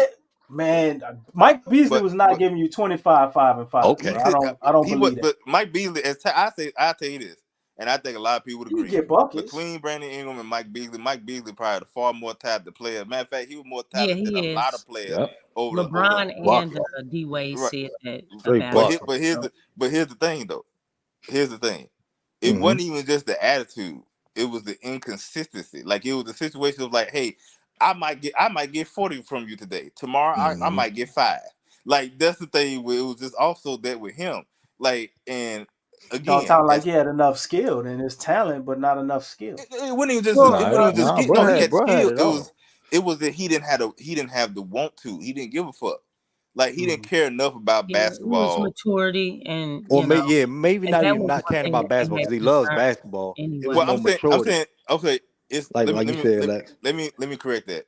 Not care about basketball because there's Mm-hmm. caring about basketball like, oh, I love basketball, and then Yeah. Yeah, there's Brandon Ingram and there's Brandon Ingram and Kevin Durant basketball where like nigga, I'm sitting up all night watching nothing but basketball. Forget these hoes, don't get up nothing about nothing. I'm going to watch this basketball game because all I do is watch basketball. I watch basketball, I sleep basketball, I dream basketball. Michael Beasley, like whatever I gotta do to be better at basketball, I do it. Michael Beasley more like just put me out there and play. All this practice and shit, I don't want to do that. But Right. just throw me Kept out there. falling asleep and Right. Right, Falling yeah. asleep Back and in the meeting and day, stuff. yeah. Back then, Right. yeah. So that's my thing when it comes to that. But like even then, like, and I keep bringing this up too. Like y'all talk about the whole Kessler thing, right? And going back to that, I feel like the Kessler would end up on this team two ways. Either they trade Brandon Ingram to Utah and get Kessler and John Collins, because there's not just gonna be one of them, it's gonna be for both of them. Or they trade Hawk to get Kessler. Cause Oh, I don't want him to do that. but why not though? Because at this how point, they gonna get I him? mean, no, Willie's They I'm gonna not get him using without. them. no, I'm gonna tell you the reason why I say that, because think about it. So Willie ain't gonna be coaching this team anyway, so I want Hawk to stay. but that's terrible because my thing. So here's my issue when everybody get mad that when a nigga can't shoot when a nigga can shoot threes ain't getting no run Hold on. because he You got your don't do charger nothing. over there? He too small. He can't defend. Or you want to take He this one? don't get rebound, but because he score, he All right. great. I'm on the line. But guess what? Here's another thing is too. Y'all watched him in summer league this year too. He You did said I not watch separate what? himself summer league when he To my Jordan when Hawkins? Jordan Hawkins. Yeah, Yeah, but in but summer the league, way But he he James, was they was put playing him out in of a No. situation. Wait, They put him in a no. situation not to yeah, succeed. They took his yeah, How? they weak. really did. They found the thing that he is the worst at. He's not great at being a point guard. His dribble game is probably one of the weaker aspects of his game. He's a very good rebounder, and he does play not horrible defense to me. No, Obviously, he need to work on it. But he but plays absolutely terrible defense. That man, I he's mean, the only hey, listen, James, he was the only it negative. ain't no Okay. different than CJ. It he ain't no better than different. CJ, CJ. no. CJ, He CJ better is than horrible. CJ He's a was a lot better liability. defender. CJ was a lot better defender, even though it was not great defense, or it was a lot better at defense than what Jordan Hawkins is. You don't believe me? You go sit Huh? there and go look at the numbers. No. I was just sitting there. I'm looking No, at. What? I'm go on, DC. DC, hello. He done caused BC to pass out off of that, James. What? DC, yo. Jay Black, did you want to come in? Oh, Jay Black in the building? Yeah, Man, he's bring Jay Black up, man. What's up, my brother? Jay Black, that's we DC. Are rebounding. you there? That's my guy though. What happened? I made that man Bring my get brother so Jay upset Black here up, and knock man. this stuff over. Uh, I was just saying, like, if you think I compare him to same, like, okay, everybody want to talk about Willie for like not playing those type of guys. This ain't just a Willie thing. This is a league thing, because you think about what's the player that everybody say they should give like this player this much run on Denver a couple years ago. It was Bones Highland, right? He was scoring all these points and everything like this. But you kept hearing from the coach Mike Malone that he kept getting the doghouse because the man don't play defense. He don't get steals. He don't Yeah, do all the little stuff we need him to do. but We yeah, have scorers. yeah, That's what but the stars is for. No, wait, hold on. So my they didn't play him. Guess what they did? They traded him to yeah, the Clippers. Everybody said, okay, now he gonna get to yeah. run stuff. But what Tyronn Lue gonna give him a chance? Guess what he doing now? He's still sitting on the bench. Cause why? But Because he don't yeah, play no I feel like defense. that's Because he different. don't get It's no different. steals. It's different personnel too, because Bones ain't really fit with what Denver needed. Jordan And they fits got rid perfectly, of him. but I'm saying Jordan fits perfectly for what we need. No, So he don't, because what? my thing, listen, there's a difference. His offensive skill as far as a movement shooter.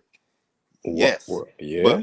But again, there's multiple facets of the game Right. other than His just shooting the ball. The his reason pull why up. Trey Murphy, hold on. The reason why Trey Murphy can get in the game and be effective outside of just shooting the ball because he's 6'10", because he's Yeah, athletic, absolutely. because he Mhm. can get deflections, because he's long and he plays defense and Mhm. get rebounds. Mhm. Hawk he's again, unfortunately, he's small, he's slender. He's not Jose that's compact that can stand his own. It, He don't get the steal that Jose does. Every time, as much as everybody bitch and complain about the units that Willie Green was putting out I there, have a problem with Jose. everybody, I hold don't on, got wait, no. Everybody, it was a lot of people sitting there saying, why is Najee Marshall getting minutes? It was a lot of people sitting there saying that at some point Hawk gonna steal. Because remember, it was a point that Jose didn't play. Not after, even after he came back from injury. That was the point that Jose did not play, and Hawk was getting all the minutes, and people was Yeah. getting mad. And I said, who minutes did you think he was gonna take?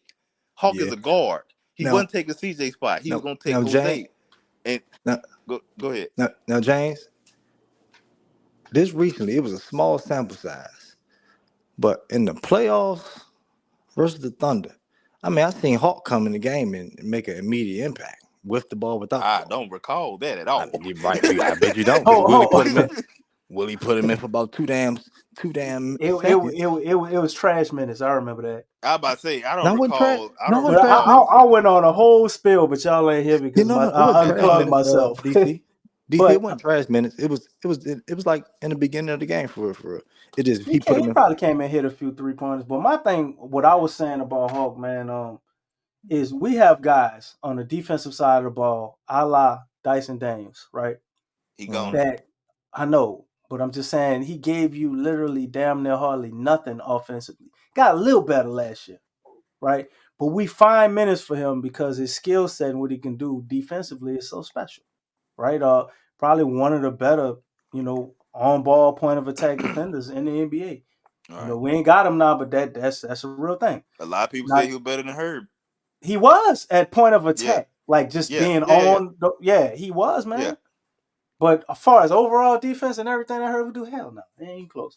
But with Hawk, man, you looking at somebody that the coach compared to Ray Allen and Yeah. Steph Curry, right? This dude is a movement shooter that can get the ball, man, jump in the air, be sliding sideways and hit that shit and do stuff like that consistently.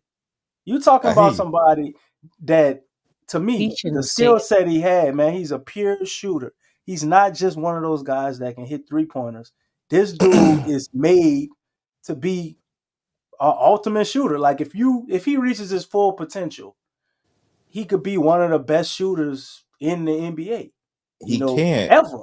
But here's again, when you aren't when you aren't the top 3 or 4 in the rotation, I'd say 5, but I said the top 3. Look, the top 3 guys, right? Those are the guys like, okay, they can have some laps and stuff like that because they do other stuff so greatly and efficient that you can't compare, right? Hold on, let me go to another thing.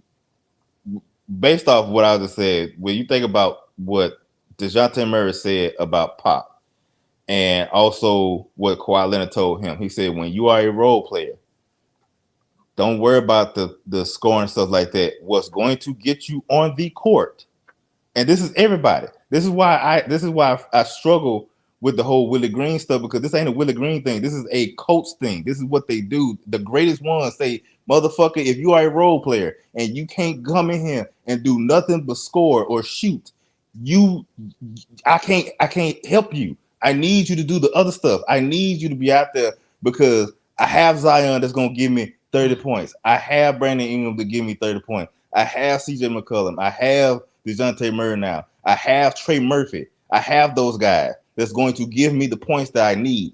I need a motherfucker that's going to go out there and jump on the floor and dive for the balls. I need a motherfucker that's going to defend and sit there. But you also need snipers, guys to spread the floor. Yeah. Right? I understand it, you but got a see, bunch of see, players that's that to me. dive on the floor. I hear You have guys that come in and just, hey man, like if like LeBron, you know what I'm saying? He wants shooters. You still have to have shooters to spread the floor because that opens up the paint. Exactly. He wants that's shooters the same thing with Zion. So isn't that not a role? Because you still have your Bogdanovich. You know what I'm saying? And they're not the greatest defenders. I about to say, hold on. You brought up Bogdanovich. He played for that was just one. I mean, but I'm just saying, no. Go ahead. Luke Kennard. I mean, those are their roles. But again, you talking about Luke Kennard on the main Memphis roster with everybody healthy is probably your 12th man. Huh? Your 13th man. Yes, he is. Shit, Like they if you find think Buck for him. I mean, it don't matter. They find a way to use him. Let me finish. No, Yeah, but he's not going to play this year if everybody's healthy. He's not going to play. Who knows? I mean, Somebody like Luke Kennard always gonna play. Okay, James. I give you have okay. I give scenarios you another example. Well, you need shooters out there. I give you another example. Not the year that Miami Heat made it to the finals. Mm-hmm. And the bubble. And the year before that. No. Which one? Recently, it was when they played when they lost to Denver. Okay. Mike Miller. The summer before, I think it was either the summer before or the summer before that, they gave Duncan $80 million, right? Because he could shoot the ball, he won play. They was tripping. There was a point where they needed shooting. Name somebody else. But he wait, no. You telling me to name shooters. That's what I'm doing. Everybody that was a mistake. That was one mistake though. Okay, every shooter, but see, that's my thing is that again, if y'all would rank Spoelstra as one of the top coaches of the league, you say he probably 1 or 2, right? In the league right now. Mm-hmm. Okay. That man Duncan could not see the fucking court because he was a cone on defense. It wasn't until they started getting depleted on injury to the point they had no choice but to put this motherfucker in the game. Like that's how it was. If you don't, and I skipped Duncan. No. You see Duncan Robinson as a horrible defender. You think Hawk is as bad as Duncan Robinson? Because what I see in Hawk, yes, I see a guy who doesn't understand. Hold up, I see a guy who don't understand the defensive philosophy, or he's trying to adapt or be able to learn how to play defense in the NBA. When you go look at Hawk in college, man, and you look at Hawk, his ability, what he can do, I think he has all the makings to be a very solid defender. I don't see him as this horrible defender. It's a lot of mental things he's trying to. I see him, he get caught on back cuts and shit like that a lot. You know what I'm saying? It's not like he know what he's doing, he know where his help at, and he in front of a guy, people just abusing him. And tag teaming and keep going at him like that. That's what they did CJ McCullough though. Hawk is not a dude, man. I think that's a horrible defender. He needs minutes and he needs to get comfortable out there. And I think you'll be surprised what you see. This dude a borderline fringe guy that could be a starter for us in the future, man. He could replace I don't see that at all. He could replace CJ McCullough, man. Not his dribbling and creating his own shot, self-creation. But them 3-pointers, he could replace CJ with that. I don't see that. If we trade him, James, and he go to somebody, you mark my words, bro. We gonna be fucking sorry. But I don't. But see, my thing this here is like, okay, when you're building your team and stuff like that, you find out who your 3 core guys is. Everybody else is tradable anyway. I don't really give a damn who it is. Like it's really more like if you think about the Celtics and stuff like that, they main 2 guys. They still in drafting him, you know, because you had the pick and at the same because they really wanted to trade the pick, but it's just like, okay, we got the pick. Okay, what's the best guy that we feel that, huh? But they should have did that then. But the thing is that they talked about that year. They talked about how the team needed shooting. Like that's one thing. The 3-point shooting has been hurting the Pelicans. We heard that a lot over the summer. And when they drafted him, it was like, okay, we got a shooter. You know what I'm saying? It's a shooter's league. I hear all of that, and y'all keep missing my main point.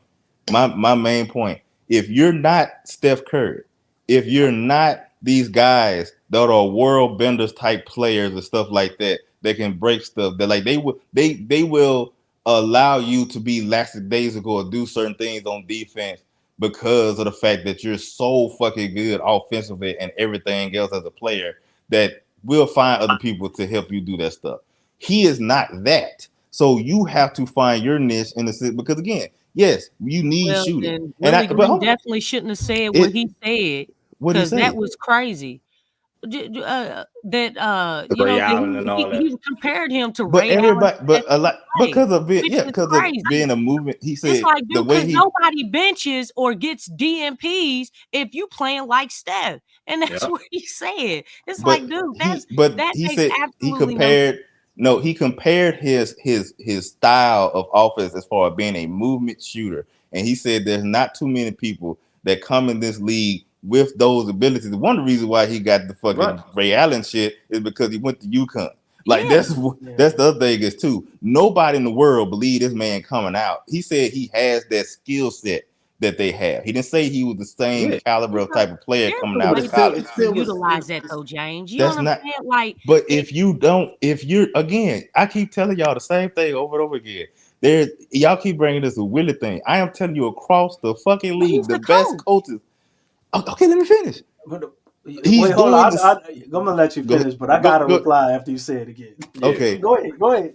what I'm saying is that the best coach. I'm not saying Willie Green is a great coach. I think he's an He's not. okay coach, and he need a lot of room to grow.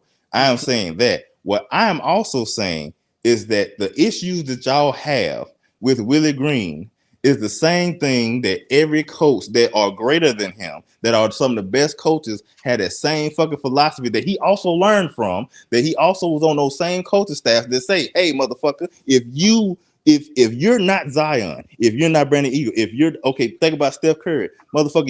If you ain't Steph, if you ain't Draymond, if you ain't Clay, you can't do what they do. I need your ass to get out there and sit there and get to do the shit. That's the reason why a motherfucker like hey Jose Alvarado is gonna be in the league for I a long seen time. him hustle. That's the reason why TJ McConnell just got paid. But And he's guess what he don't do? He don't fucking shoot at all. They pay that motherfucker because he hustled, he turned games he around. got Right. They also solid pay offense shooters though. that hustle. Yeah, Yeah, I they mean, but pay shooters. again, But and wait, he hold. can Let me finish shoot. reply. Let me You reply to gotta be James able to shoot though. because he said this earlier, man, talking about coaches. And the main thing that sticks Nah. on my mind when you say that is those coaches you're talking about, James. They hold the players out there accountable. They don't look at it like, okay, this guy is just giving me defense, but he going out here and he's stinking up the joint offensively. They'll pull him out the game for that too. It's not one-sided. Like you have to be solid overall. Like you don't have to be the microwave score and then you don't give me nothing defensively. No.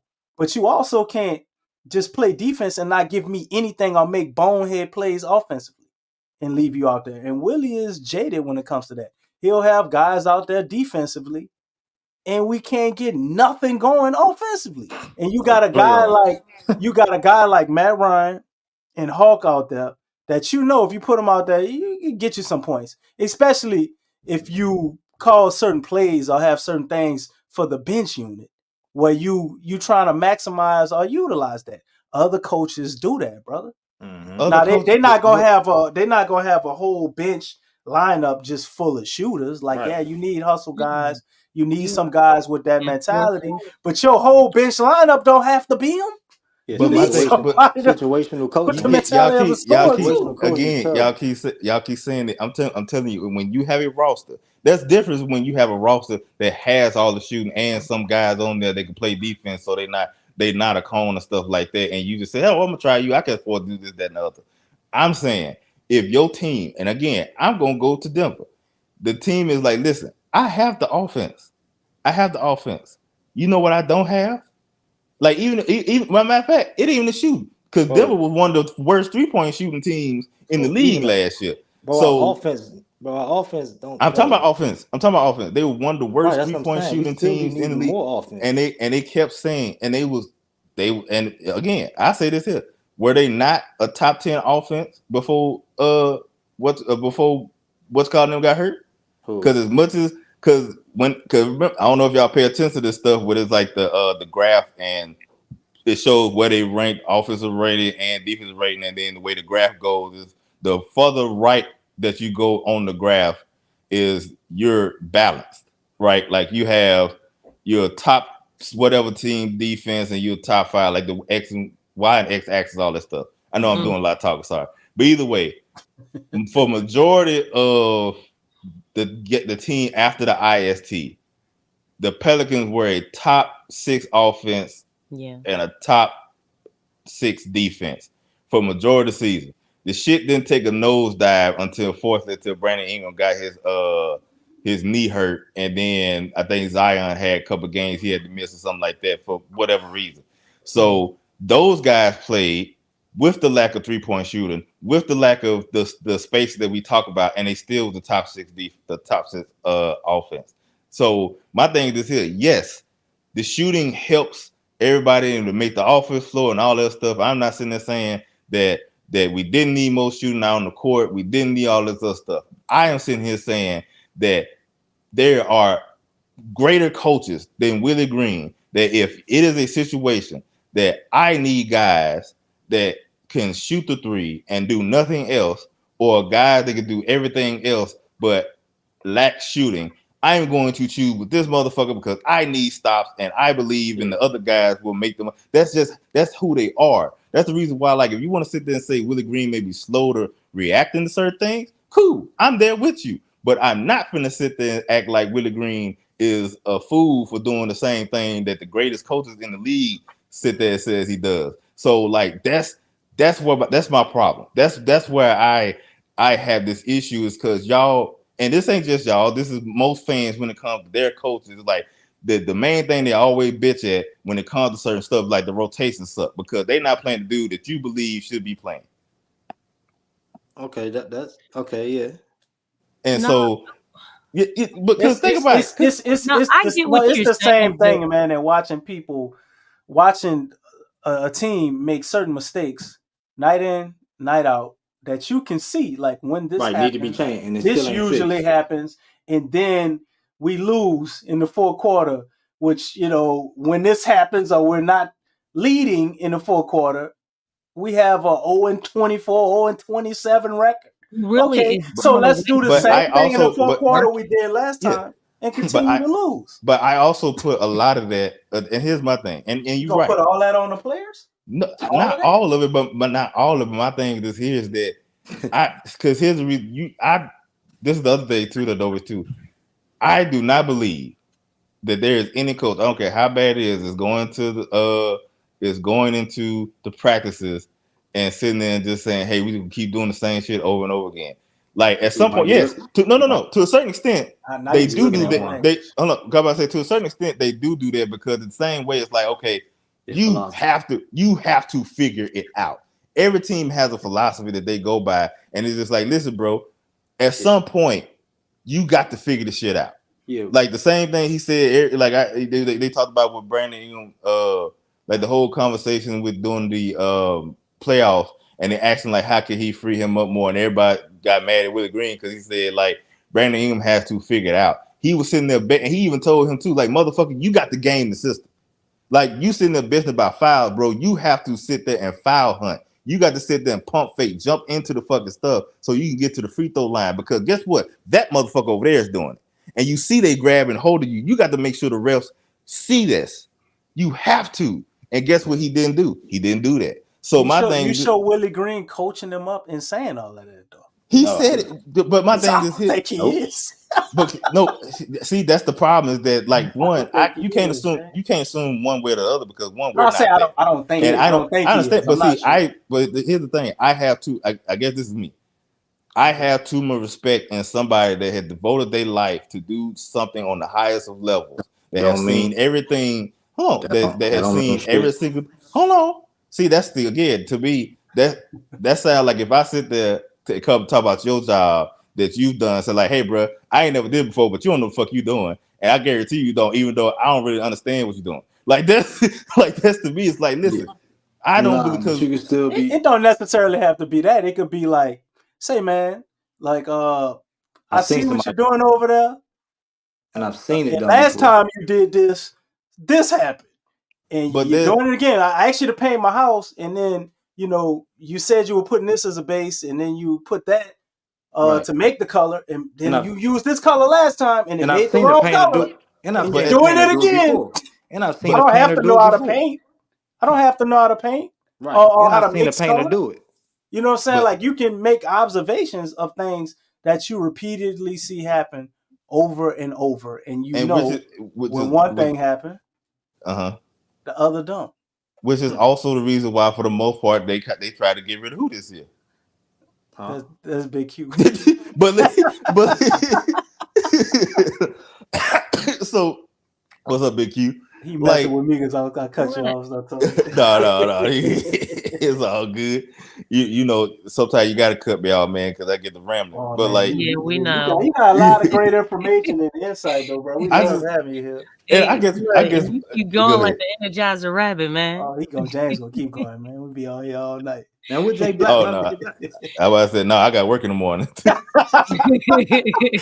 that's the only thing stopping. Yeah? Well, what happened to Jay Black? He got out. I said he could come in, but I don't know what happened. He was there? Yeah, he was there this whole time. He came in a little bit after Don did. Let me see. Yeah, he's not on there no more. He he right here. That. What's going on, Jay Black? You get me? What's up, man? God, yeah. Oh, okay, up, man? Oh, and James Art Emerson is in the building. Oh, wow. We had some classic battles, James and Jay Black. Oh, goodness. You can go on and add another 6 hours. Y'all can hear me?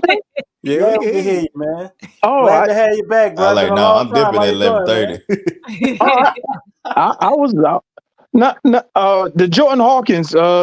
That's what we was talking about. I mean, we all over the place, man. The main topic of the show was about Brandon Ingram, and we focused a lot on that. But recently, we was talking about Jordan Hawkins, and James talked about Willie Green's defensive rotations being a plus because most coaches in the league do that. Yeah, so I was here. I was listening to that.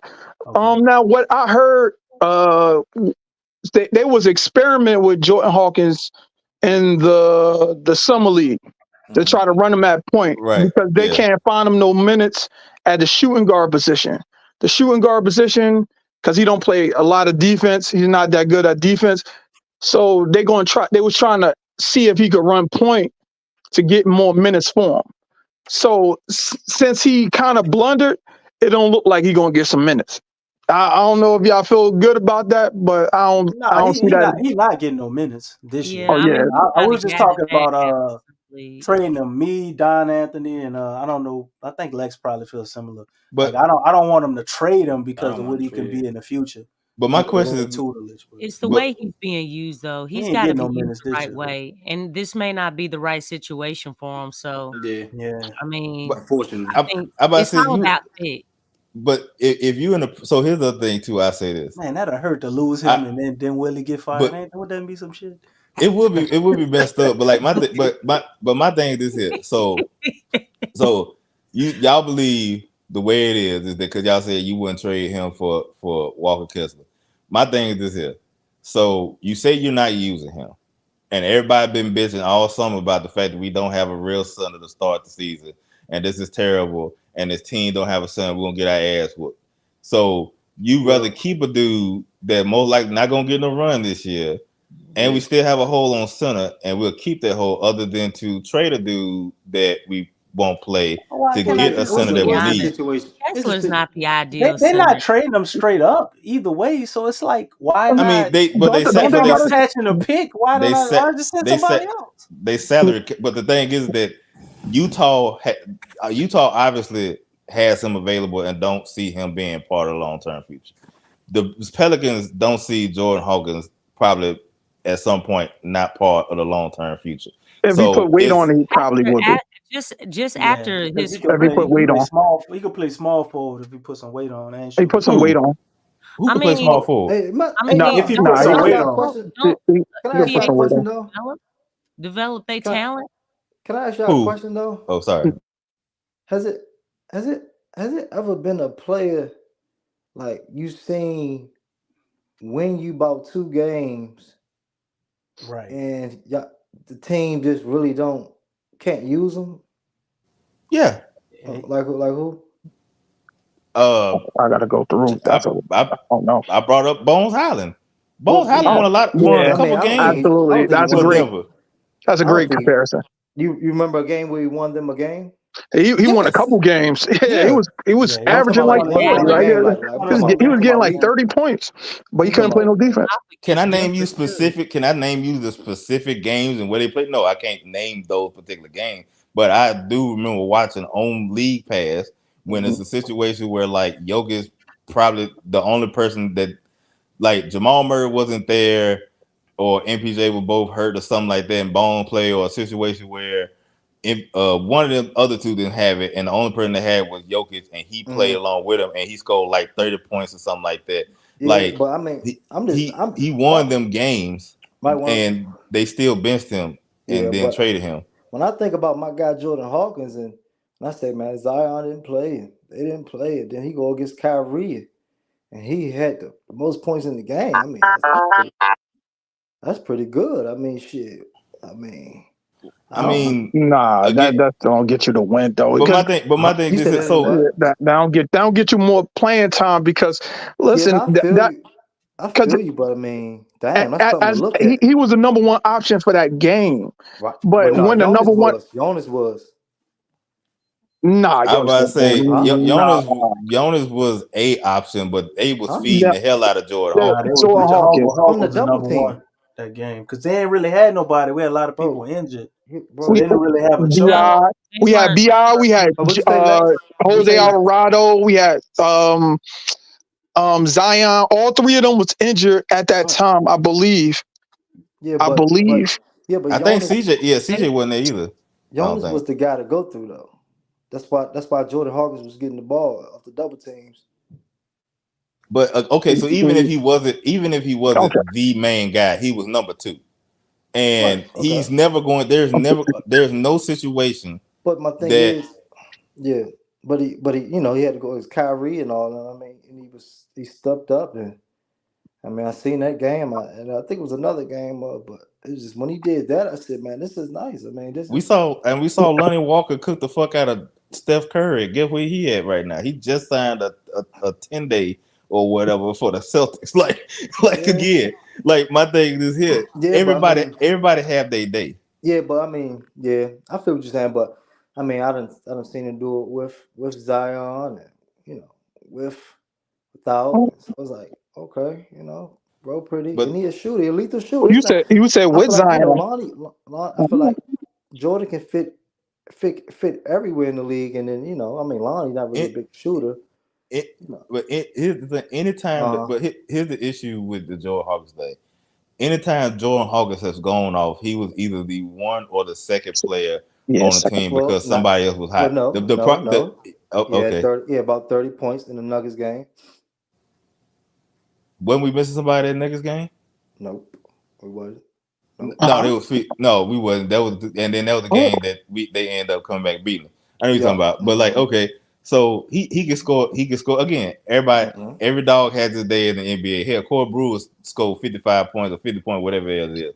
So And like to be honest, you know what I need to see? I want to see how many games where he actually played and ain't really had about 10 points. And I ain't talking about trash, man. I ain't talking about backing. I'm talking about when he Oh, actually shit, that's inserted gonna be into hard. I pop. I Which that? I Which I say? I thought somebody was saying something too. no. Yeah, I thought Lex was saying something. What you say, Lex? Oh no, you can keep going. I understand that. Oh yeah, but I want to see it. Maybe I want to see a chart of that. I want to see the record, and I want to see how many points he averages when he plays a full game. Even though shit, he barely played. Barely played. I think with us this the development, man. Why we want to develop so many guys? Yeah. I mean, they're not That's a developing. development. I mean, but a They're lot not of guys developing in the Because nobody we NBA no aren't more. cheap, coming Jay into the Black. We're cheap, so we have to develop That's people to true stay too. good. No, But Because we we ain't A gonna lot pay of them. guys, hey, Jay Black, a lot of guys are not coming into the league and they're ready. I think I think just a few years ago, they said that there was about like 15 guys that were drafted in the first round that went to the G League. Mm.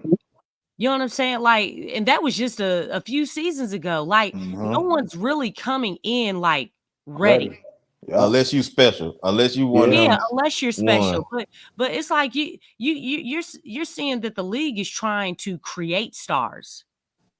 They're not Mm-hmm. just coming in. Like they're trying to create them now. I mean, so I don't know. I mean, a lot of guys, they say that a lot of guys that come in, they have offense, some type of offense. Of And they course, say yeah. this about all rookies. But defensively, no one is at the level that they need to be at defensively in the NBA when they're coming into the league. That's something that's been consistent. So I mean, you can't expect all these rookies coming in. Like obviously you have ones like Herb where his specialty and his focal point was defense. You do have gems like that do come in. But a lot of guys, they're more offensively minded. They don't Yeah, have facts. they haven't developed that defensive prowess, even a 25% of it, or Yeah, take your pick. But the thing is like all of these guys need development in some way, form, or fashion. Look, we just drafted Yves Misi, and we just said that he's gonna big be science project. he's gonna be in the G League. That Yeah, dude has not played a lot of basketball. He needs reps. He's he not ready.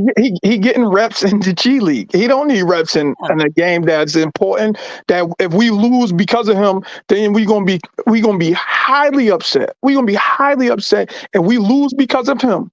Then y'all gonna say, why was y'all playing him? Then y'all gonna say it's Coach Willie Green doing some dumb shit. Y'all gonna complain about it's damned if you do it, damned if you He will don't. be fired real Look, soon. the thing Bro. is, some guys like Yves Misi, he's played basketball since he was 16. That's cool.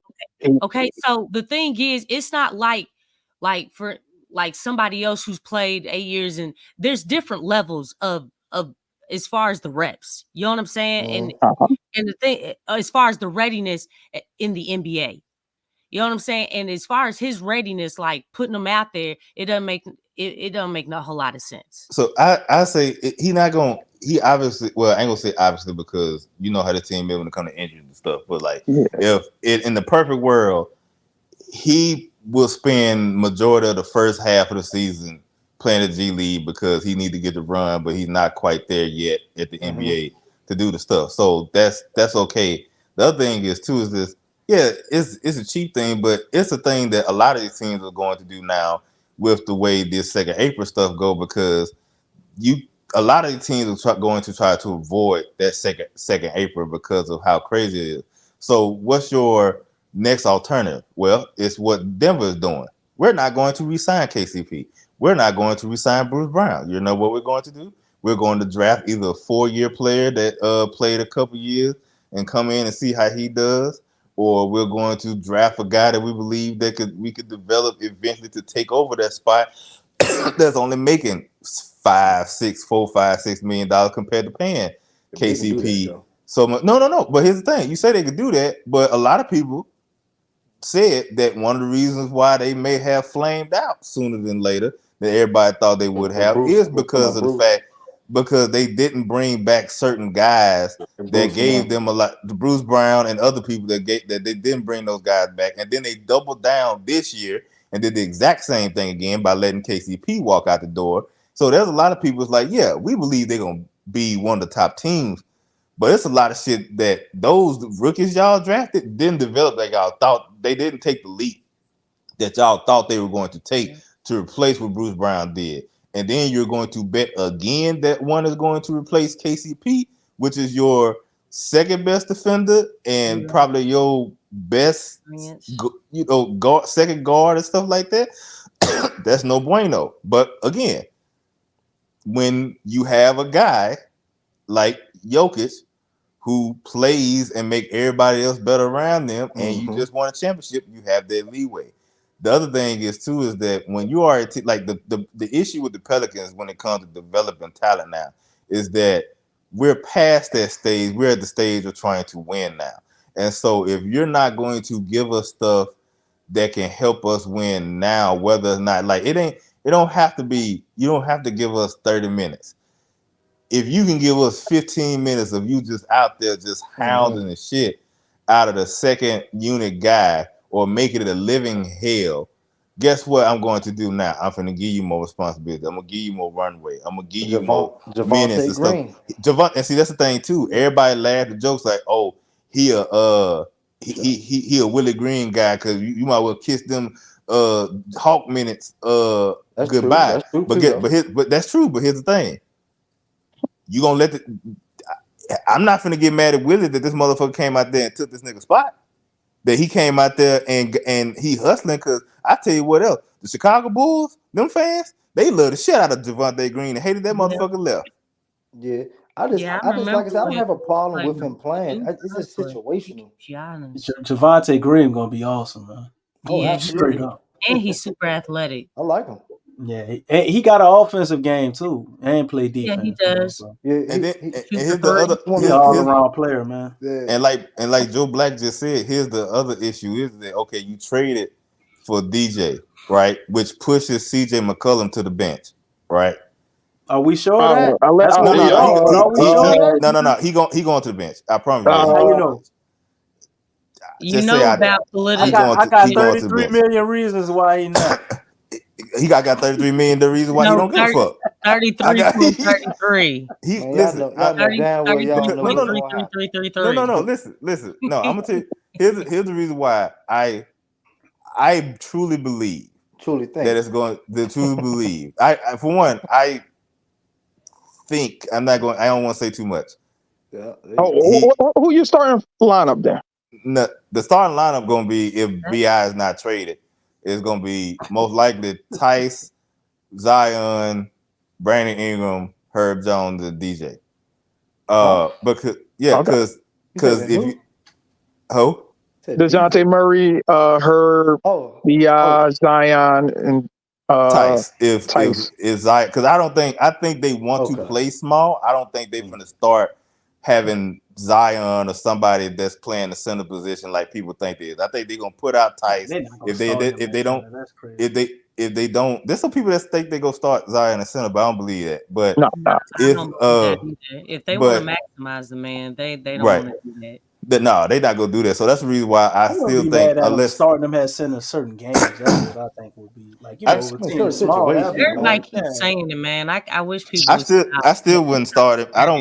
I don't want him banging with centers because Yeah, I ain't no. trying to put No, no I'm more talking wear and about tear like on his body. a team that's they got a center, they running small, somebody who don't bang, like, or if you got a center that's Yeah, it's just he certain like situations. just somebody who catch alleys. He ain't got no Man, yeah, post man. game, nothing. So He you just so really you saying banging. like an Indiana? Yeah, Let's like start. Let's do. you okay. might be able to get away with it with Miles Turner, maybe, but Right, maybe because not. they ain't I don't banging know if down they low the yet. And best I get it. example, but I It get may it. Yeah, it I ain't a get lot of teams you could say that though. yeah, but I get it. Like it may alternate depending on, like I said, if they don't make the trade to get the actual bid currently constructed, the way the team is. That is who I believe is coming up. Because this what happened. CJ McCollum, as much as people killed this man last year, for like the first 50% of the get season, he was probably our best player. Oh yeah, And he was the not he in the was the most playoffs, but he was nice in the regular season. but again, but see that's the thing is that okay, we've had to use every ounce of CJ that we need the last couple of years because certain people wasn't showing up. So now you have a situation where, like, let's say we believe that Zion gonna have everything that we've seen and heard is continue to translate, and he's going to do what he's supposed to do, right? Okay, so this is what you do. Now, instead of me needing 33, 36 minutes from you, Mr. CJ, Mr. 32-year-old CJ, how about you go to the bench and then you get the chance to cook against the second team?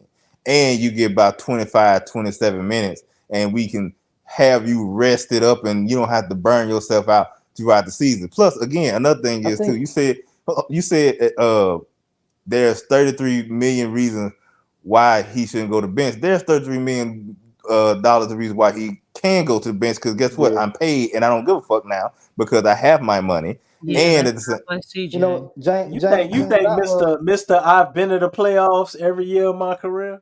Yeah, but I've been a starter my whole career. I ain't gonna lie. That dude ego I ain't gonna big, lie. man. Now that you put it like that, I kind of agree with you a little bit, James. I guarantee you, I kind of agree with you a little bit. I think. See, but here's the thing. I want it to happen. No, here's the reason why I believe if it. our coach got They probably already had a conversation. They probably already had a conversation. But see, here's the reason why I believe this. As much as everybody say, Mr. This, that, and the other, last off season, Willie Green told CJ what? Hey man, you getting older. you have to come in a lot better shape than you always have. We need you to play off ball more off this season because that's where you better at. And guess what? When Zion and Brandon Ingram was playing, he played off ball and he shot more catch and shoot threes, and he was in a better shape than he was at any point. He looked better when he came in. He played better. He did what they asked him to do. So my thing is here: if they sit there and because think about it. You have to come off the bench now because we have DeJounte Murray now. Brandon Ingram ain't going nowhere, and you're not a wing. So even if we traded Brandon Ingram, Trey Murphy is taking that spot. We sure the fuck ain't taking Herb off the goddamn lineup with his defense. And at the same, and you have Herb ain't going nowhere. But check this out, though, James. Right? Like you gonna have no elite 3-point shooting in a lineup with Zion. It don't make sense. Like as much as I want the Herb in, and I think he should be the starter. But with BI there, it's like it really should be Herb and Trey. Like you need somebody to be elite 3-point shooter. Nah, because last year our best lineup, like I said last year, was Dyson Daniels, Trey Murphy, and Herb, man. Nah, it was Dyson Daniels, it was Herb, it was BI, Zion, and Valanciunas. That's when CJ went down. How many minutes we ran that? we ran that for 12 games straight. Yeah, but see, here's the thing though too is that the last couple of games you saw the flaw when Dyson Daniels don't look at the rim and he can't shoot the ball.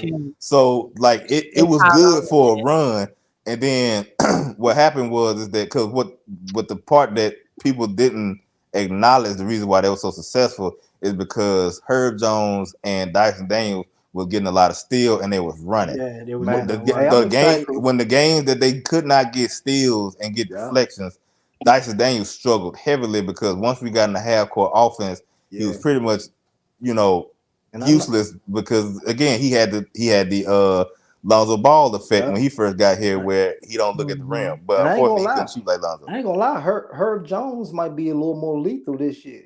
Don't sleep on that. I mean, I like Herb, but we can't act like Herb is a certified shooter. We can't say that, but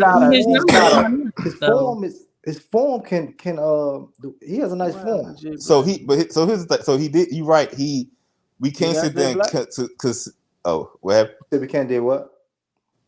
Oh, I would say you right that we can't necessarily just automatically count that Herb Jones' shot has been fixed. This will always be him. There will always be that fear of maybe this was a one-off. But even if because he shot, I don't think it's a one-off. But what I'm saying is that even if he, like, let's say he dipped from he shot damn near, I think it was 40+% from the three, and he was shooting most of them from the corner three. So let's say no fear. So let's say it drops to 38%. I don't care how many threes he shoot. They're always going to leave him because you have to trap you. It ain't just about him, his history. You can't guard everybody. And so you're going to allow Zion to cook one-on-one, then good luck with that. You dare to the world. You can allow Brandon Ingram to cook one-on-one. Okay, good. Have fun with that. So you have to.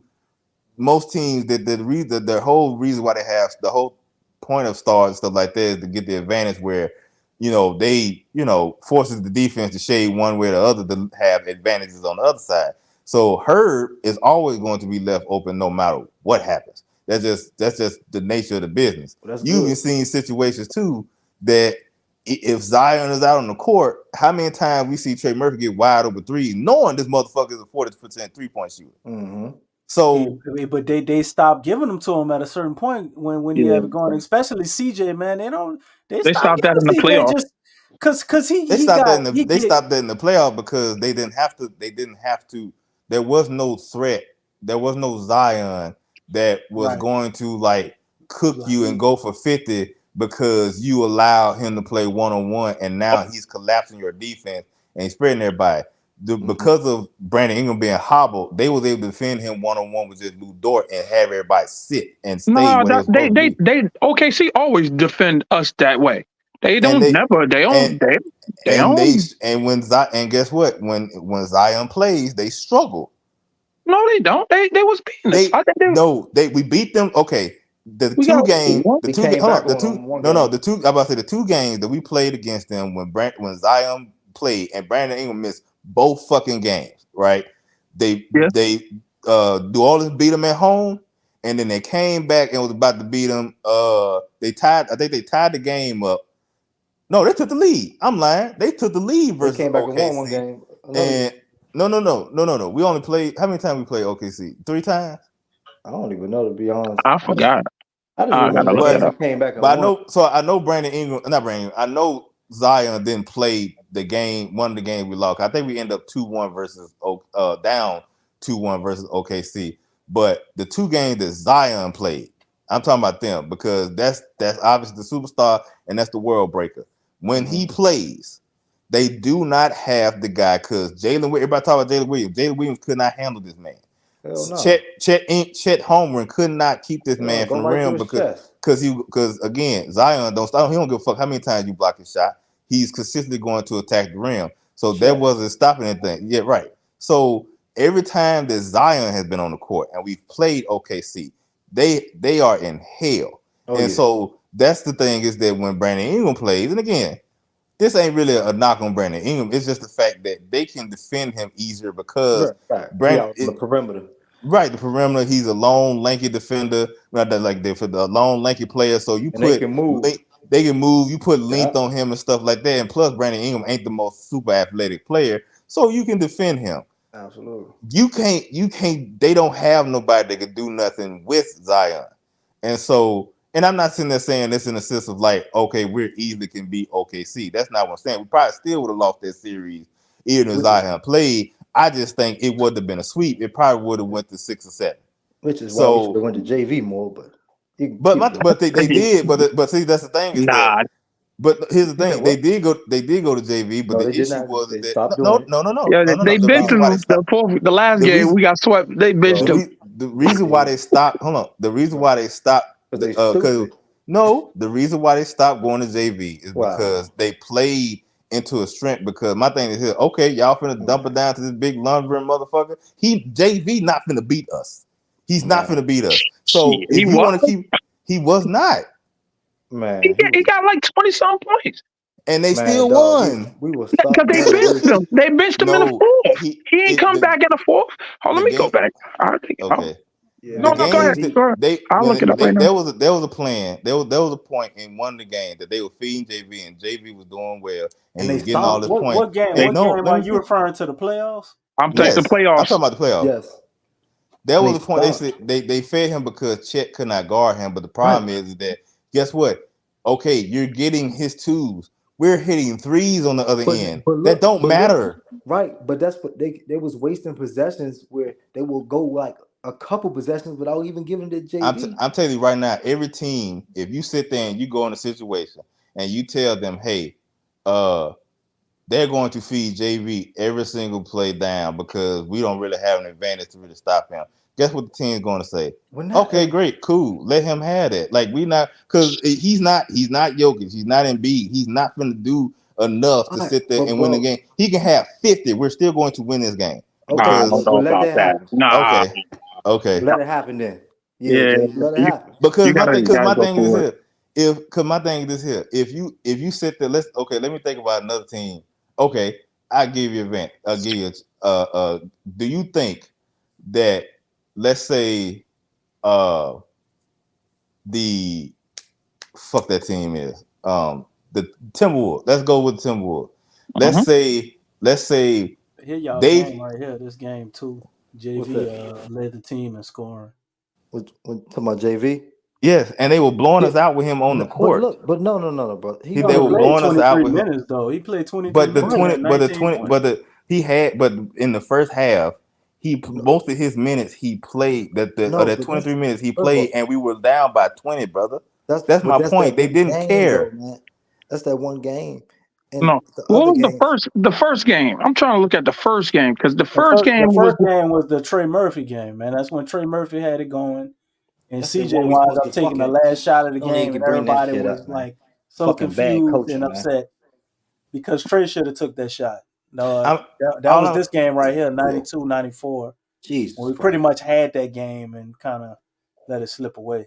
But again, my thing is this is also the reason why I'm like, Zion, brother, you got to be there because all this other shit don't matter if you're Yeah, not we here. know that. But then again, I go back to it, to Timberwolves. If they decide, like if OKC go into the matchup and say, guess what? We're going to make sure we're going to do everything we can to take away Ant and Cat, and we're going to succeed at that. And then the Timberwolves find that, hey, every time we go to Rudy Gobert, because he's bigger than Chet, he scores. So Nah, let's bro. just keep. Oh, no, wait. So let's just keep There's no feeding and go. comparison though. But the No, but offensive skill my set. thing is no. My point is that if a team will I'm sorry, will live with you giving it to a guy just because he has an advantage doesn't matter. But guess what? Because he's not that guy. Oh, He's not. that first game, Trey Murphy had 21, CJ had 20, Valanciunas had 20 rebounds and 13 points. Come on, you gotta keep feeding them. Right. 20 and 13, Again, he was. but Right. I'm Listen, not sitting there saying you're just Right. trying to He win a was game. dominating their ass. You're not saying that you're gonna keep doing this every game of the I series. need y'all to But go back. Okay, I want y'all to please go get back the league pass. Go back and watch that I game. can leave that. Wow, Go bro. hold Bro. on. Go back and watch was watch the first half when they was feeding Jonas that cooking. second game that he was cooking. Go watch what the score was. Bro, first of all, it was as the If game what does Jonas, it progressed, matter Jonas if had, he had the best plus Yeah, and the best. minus, bro. he had the In the best, start lineup that second game, so I don't but think all of that was just like I'm his not fault. blaming. But I'm not blaming. Okay. So y'all take it what I'm saying and saying I'm blaming JV. I'm not blaming No, JV. no. I'm saying what I'm saying is that a team. If I'm OKC and you have Brandon Ingram, and you saying that because the way Brandon Ingram is playing right now, and you're going to feed him, hey, you may get a game. You're not winning the series this way. You're going home regardless because we're going to be 100% okay. It's the same situation that if I had to pick and choose who I let get off. Because you can't, like I said, they said you can't defend everybody. Antonio Daniels said it this was on just every broadcast. You can't defend everything. You have to give something up. So the thing for me as OKC to give up is to let JV cook, motherfucker. I but it guarantee you, wasn't nigga, we're Oh wait, going to win this the but it game. wasn't letting This is JV what cook. you're referring to because Chet had 26 points on oh 13 shots, so that's crazy. He Bro, couldn't You know stop what I'm because saying? he couldn't stop. That's what I'm saying. On the other end, In he was 29 cooking. minutes. On the other end, he was cooking so because the game uh, before, the game before, Herb was guarding But Chet. the Shea fourth really game did all the damage though. He the did fourth major. game he had 26 minutes, 13 points, 19 rebounds. No, 19 points, 13 rebounds.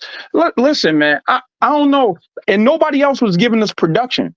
If nobody else giving us production, um, I Bi wasn't scoring, understand. but I Bi had understand 8 points in the fourth game. Trey Murphy had 7 points. Man, we never CJ scored had 100 points 20. in this series, man. That's Listen, crazy. but my thing, So here's the thing. Again, Listen, bro, I I, understand. I all we stand understand all that. I'm just saying is that I don't care. They could have fed. I guess my point is this: James could they have could have fed JV when 100 you times what that game. It wouldn't have made no difference. well guess no, what? I don't That's care. what you that's bro, not the truth right. though. That's not Okay. the If that truth. was the truth, because Okay. they didn't do that. They didn't. That's what we're saying. They If they would have, they'd have And had every a time better they chance did, of winning. okay. it was dominant. And we wouldn't be in this situation if we won one game. We wouldn't be talking about all this crazy scenarios because we would have said, "Yo, all right, we at least got one game." At least No, we wouldn't be it talking. wouldn't. But they wouldn't be talking this bad about Willie Green and his coaching if he had at least won one game. They don't care. Saying Listen, the you could have fact went that through. they know the only way that this wouldn't have been to the season the way it was, like if he had won what he won for, people was pissed off the fact that we won 49 games and we still had to play in the play-in. Like, despite the fact that we haven't won 49 games in the Well, history nah, of because the NBA Zion was of our. injured, so No, nah. but that's my point. Again, I am coming back to the main thing all the Okay. time. My thing is this here. I don't. Brandon Ingram being hobbled, he ain't who he is. The Yep. next best player that we have is either CJ McCollum or JV, and they sat there and said, "Listen, this is what we're gonna do. We're gonna play y'all one-on-one. Because at first they started off trying to trap Brandon Ingram. They realized, oh, this nigga can't move. Lou Dort, you got him. Don't worry about it. We just finna play off. And so that's what. So that's like, hey, okay, they leave Chet at a disadvantage. The only time that JV that he did win him in versus Chet was when Chet could not go out, when he was not playing well on the offensive end of the ball. The games, if you notice, that Chet had played well, that was spreading the floor, and Jonas could not guard him. Right, That they blew us out. Right, they wasn't allowing Jonas to wear his ass down though. It don't. My thing is here. Jonas was the one getting worn down because as soon as he was scoring the other end, Chet is running up. Right, wait, because Chet we is didn't running play to our advantage. My thing is here, brother. Like Chet was going to. Going into Chet the game, don't have to bang on the other end. He can shoot the threes and still take his break on that right, end. but we know each other's disadvantage. But they played to their advantage and we didn't.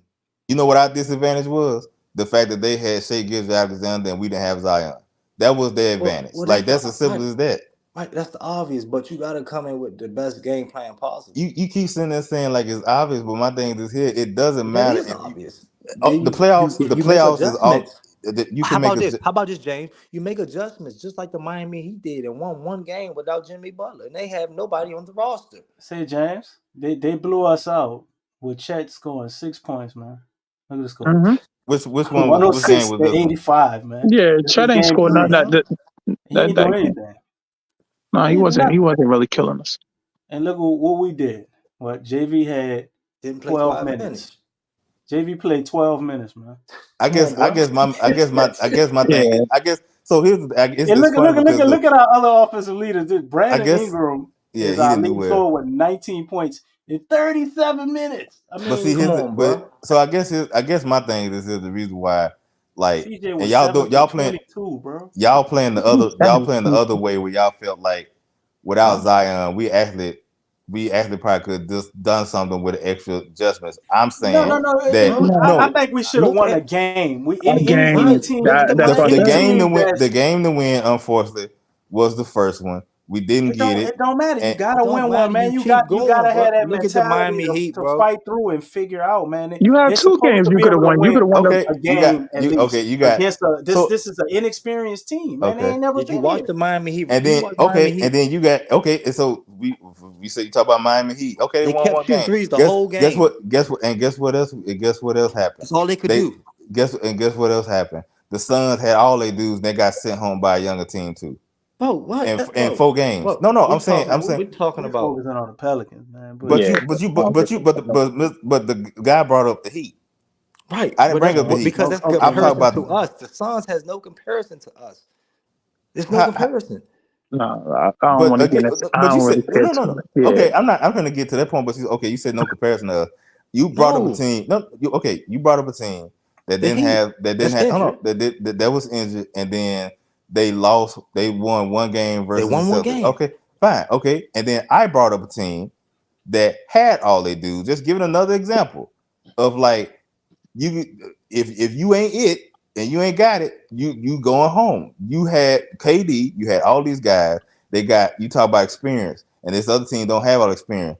The Wolves didn't have much playoff experience, and guess what? They swept the Suns. But no, that's different though, James. The Wolves was in the playoffs, won a whole playoff series and everything the year before.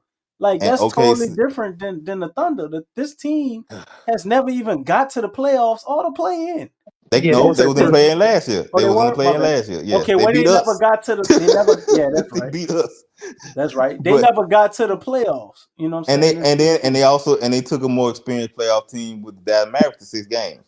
So again, no, they're a good team, man. But that's my point. My point is that they're a good team. As the Pelicans, we should have been able to at least win a game. No, I don't care when we were supposed to do it, why it didn't happen. They should have at least had one. Whether you gotta keep doing something, minimum, man. Whether you gotta keep doing something over and over again, you gotta coach the game. I guess to me, 1 game or 0 games, it really don't matter because it was pretty much you just got sent home. I would have been more excited. It's about building. A gentleman sweep and a sweep is different. Yeah, I don't know. The fan base wants the gentleman sweep, not a sweep. I get a sweep. Competitive nature. We want to see the coach make some sense out of some shit. Like he care about the team, the fan base, and wins and shit. See, this other thing is too the reason why like I struggle because the that first fucking game was probably the best coaching Willie Green has ever done, and like his fucking team couldn't get the shot that he needed to get. It was some And it's just shit like because you it say was you some can't say it shit. was some shit because like All he was, because bro. guess what? The Because he game, bro, we looked the same almost every game, bro. Literally, all we did was just enough to tie the game up and look like we were starting to celebrate, and then we just let him, like, bro, like the situations, like, bro, he had moments where when we got up, he was supposed to sub a couple offensive lineups in, like shit like that. Because like it was moments where we were up, he could have subbed in Jordan Hawkins, you say that, but my bro, thing is that bro. the what he did to keep SGA on, and again I keep going back to the same thing. He did everything right as far as like defensive side of the ball to bottle up Jalen Williams, to bottle up SGA. The reason why we was in that game in the first place is because of the defense. The difference was, and I'm gonna say You just this: don't win games by defense, man. no. The difference was is that they had SGA that was able to make one more play. That's all they needed because guess what? Why? Because he's a superstar, and guess what? We was missing our superstar to do the That's exact same thing. that's So I obvious. again, but see, that's the thing. But now Until what you do?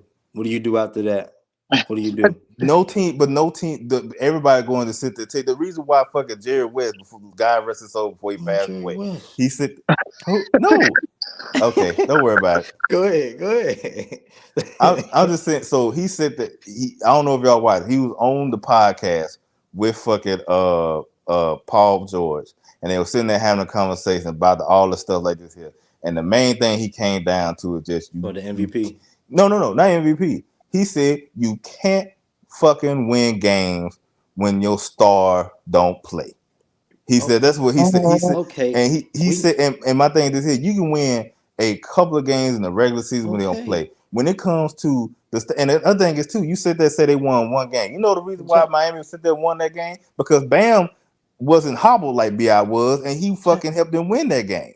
James, it was still who did Miami play again? I forgot. Was it 76ers? Who No, was it it? was the Celtics. I want to say it was The the Celtics. Celtics, dog. No, yeah, You that's telling something. me they shouldn't got their ass swept? Don't go fuck Bam or Bam You Wham keep, Cam. but you keep saying it, but like, is Bam and Bi not at least the same level of player? Even if you want to say Bam is better. Oh, No, yeah, not. No. Same, Oh, they okay, can't okay, even all right. I same can't even tier. compare none of that. All right. It's kind of it's No. kind of different because I'm they not talking about both the lose style of play. though. I'm Yeah, you talking can't about even compare, contrast none of It's that. kind of a Like, hard okay. comparison. Like, yeah, I Yeah, said I because get that, what you're again, but saying hold though, but on, I have to give I am not Bam. talking about the styles. I'm talking about the tier. Like if you sit there and say, right, okay, Last year right. Bam was Because a tier above Bi, but before yeah, that, yeah, they okay, was the same. okay, I give you Bam as a tier, but I'm not going to argue that point. My point okay. is that he to your point when you brought up bro, Miami Heat. I'm not going to bring up nobody else. bro, I'm they going to stick won up to the by Miami Heat. shooting. The It's whole team was playing defense and they were shooting, bro. I was watching the game. They were shooting the whole damn game because they knew that's what they can do. They couldn't do nothing else, Miami can't shoot. huh? Miami But what? that was the No, one no. off But that they that's what they had. could do. No, Miami that was the one off. Miami has been a terrible That's what 3-point they team for the could. That's last what two they three could get years. off. They couldn't get. They couldn't get to the rack and be able to get space and create. They didn't have shot creators and all that. They were moving the ball. They were Okay, moving the ball. so they relied upon shooting luck to help them win that one game. Right. Shoot, that's all they could do. They could do Okay, nothing. I was watching the game. They could do nothing else. They couldn't dribble, okay. penetrate, none of that shit. They were just moving the ball. That's all they were doing. But guess what? They died by it. They died about it. And you can respect it. I guess to me, one win or We zero just can't wins, respect I what don't our fan care. base. No, it's about respect, dog. Zero wins and one It's wins about is always respect the and So same if a building. thing. team make the playoffs and lose versus not making the playoffs, that's No, it don't mean nothing. I It's said about last year. respect and building, I bro. said last year. As much as I knew we were gonna go home in the first round without Zion, Okay, I'd completely rather be in the playoffs than not be in the playoffs. But at the same time, right. But is you that still, whether they won one game or won to me? I ain't talking but you about res, everybody else. I'm talking about to Uh, me. uh, let, Whether or let's not they say won one game or zero, let's it say it didn't was matter to me. this. Let's say it was this, but you still should win one game. So, If they one. wouldn't have got blowed out in any of the 4 games, and they would have been right there to the end of the game, versus you going in there and getting blowed out, even though you lost all 4. It doesn't make a difference in how you lost. To me it don't matter because the main thing that we need to see was having Z in the playoffs. He wasn't in the playoffs, so it didn't matter at that point. After that, to me, like Okay. because my You're thing right. was this because whether we Well, I'm glad you won ain't the one or two coach. games, Mhm. okay. What does that do going toward the future when the main guy that we have didn't play?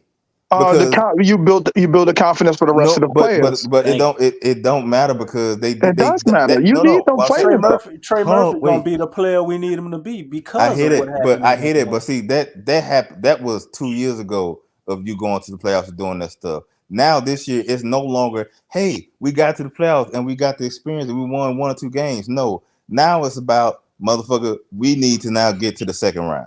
And But that's when you start. That's when Zion is. Then you'll start blaming like, yo, Z need to be healthy at the playoffs. But he has. you can't say that because we didn't even win a game. So I we can't. No, saying I if could. he was there, he still wouldn't have made a bigger difference No, to no. He would win have four made. games. No, To win four games. He would have made a bigger difference in the sense that again, I thought going into that, regardless of who we had, if Zion played and everybody was playing, I still felt like OKC may get it. One, because I felt like you can say they were a better team, or Yeah, in the same sense, they also had home court advantage. I thought that if Zion played, it probably goes 7 and we lose or whatever. My I thing think if is Zion that played, we had the potential to win the no, series no, because no, Yeah, no. we That's had what I'm the saying. they yeah, have we I'm got no the saying no, no, answer for that's potential. no. what Zion. I'm saying seven games again. They I'm got won. no saying answer for Zion. what I'm saying is that you right. That's why I said 7 games because Yeah, if it seven. goes Yeah, 7, it could go one way or the other. So right. we could have won the series and went to the next round, or we could have lost that game and then we wouldn't have made it. That might. But my thing is this is that that's one showing how much of a special player he is. Absolutely. Number two, the same thing happens that if And you how go shit to of a coach we got. it okay if you say that, but my thing is that I'm if we get there, there's a difference if we get there and Zion is there and the coaching does the stuff that he does and we lose game because the coaches and I am there with you. My thing is here, all that data, whatever we saw in the playoffs to me is none and void because the thing that I saw was, guess what? Zion wasn't there. We need to see this motherfucker in here. We finally come to the conclusion that Brandon Ingram and him need to probably split up at some point where they tried to trade him that offseason, this offseason, stuff like that. Unfortunately, it didn't happen. So like that was the scenario that was going to end up happening, whether or not Zion played or not. Most like unless Brandon Ingram had came back and was shooting that bitch, and he was like Chris Middleton shooting a whole bunch of threes and doing all this other stuff. The end result, the way the season was going, was Brandon Ingram was no longer going to be on this team this offseason if they could trade him for better pieces. That was No, the way it was going to end. they But could have traded them. Though they could have traded B out if they wanted to. yeah, for scraps, of course. But Right. the teams I is don't think so. I no, think no. the trades that they had for Bi before now were better than what we probably gonna wind up getting for him. Are you Oh, sure that We they? just we oh, had our eyes on Jared Allen, yeah. and I think they was really because they've been looking at Jared Allen for like 2-3 years, man. Yeah. But are we They But sure? really wanted Jared But Allen. Cleveland didn't want to get up off No, no, of no. him, Right. That's and what I'm saying. Are I'm we? Are not we saying sure of that, that? but they Yeah. kept trying to hold on to the possibility of getting him. I think of passing up some other trades that were out there. Like I think but that if Sacramento trade was real. no, You the know, second the idea, but my thing was that With the bonds, but you're not one. We could trade him to you, but if we need a big, that would have been a big. That would have been you don't have to go they get. didn't have the pieces to send to us that would have fit the holes that we have. well, if they gave us And 2 firsts, we could have flipped the first to the Magic and got Wendell Carter Jr. man and gave them one of them damn two first shooters for that they Wendell wanted. Carter Jr. is crazy as hell. I no, said a they first. I said no, one first. they ain't say two first. One. That's crazy as hell. I didn't say No, 2. but If I did, I misspoke. I one first, man. oh wait, is this true? Some I heard seconds. that if Bi would have signed for 4 years, 45 million, right after the trade, they would have traded CJ for Wendell Carter Jr. That's what I heard. Why they But couldn't do that what was no, because Brandon Bi doing? because Bi wasn't Brand signing Bi for he wasn't 145. he wasn't signed up for one. Where he was gonna go? But Huh? He again, was He would gonna have. if you stay. He would have. Yeah, he would have stayed. I but don't want that. my thing is, so They would that's they would have traded CJ for Wendell Carter Jr. They'd have had a Wendell. big and then they would have put Trey Murphy in the same Hurt starting Wendell. and lineup, same and spot. But Yep. Wendell yeah, can't stay healthy though. But you he still can't need a either. big though. Still He too would have much been a money, big though. man.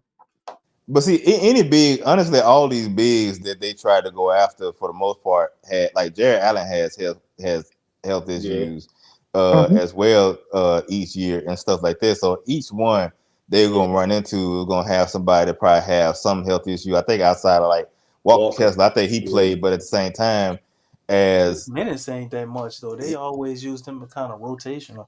who that Do we Wendell do we Carter have Walker a Jr. Kessler. Yeah, trade exception that if we trade for Walker Kessler that we won't Money. get that tax hit? no, 'Cause, it'll have to be that. That's why I brought up the Hawkins thing is that if you trade him for because the way they there's a certain dollar amount they so close to that tax line that any move had to be a particular move just to make it happen without them being over the tax. I thought we So got a if they $12 million trade exception when we traded no JV. When JV got it was a sign and trade, he got a $12 million trade exception. A $12 million. Yeah, JV didn't get we traded. do. He It was a signed sign and trade.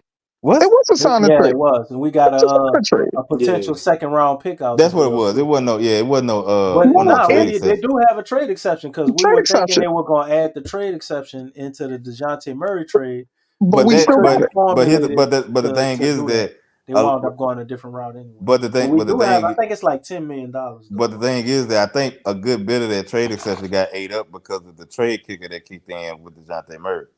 No, no, No, I don't think so. no. It was coming after him.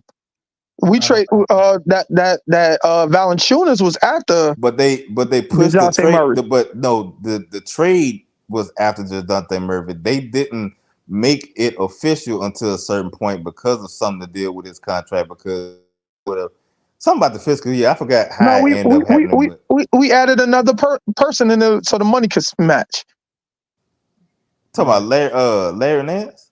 No, it's No, it was what's the boy name, man? He wound up getting cut out the league. yeah. Talking It about was EJ. EJ Liddell. EJ Liddell.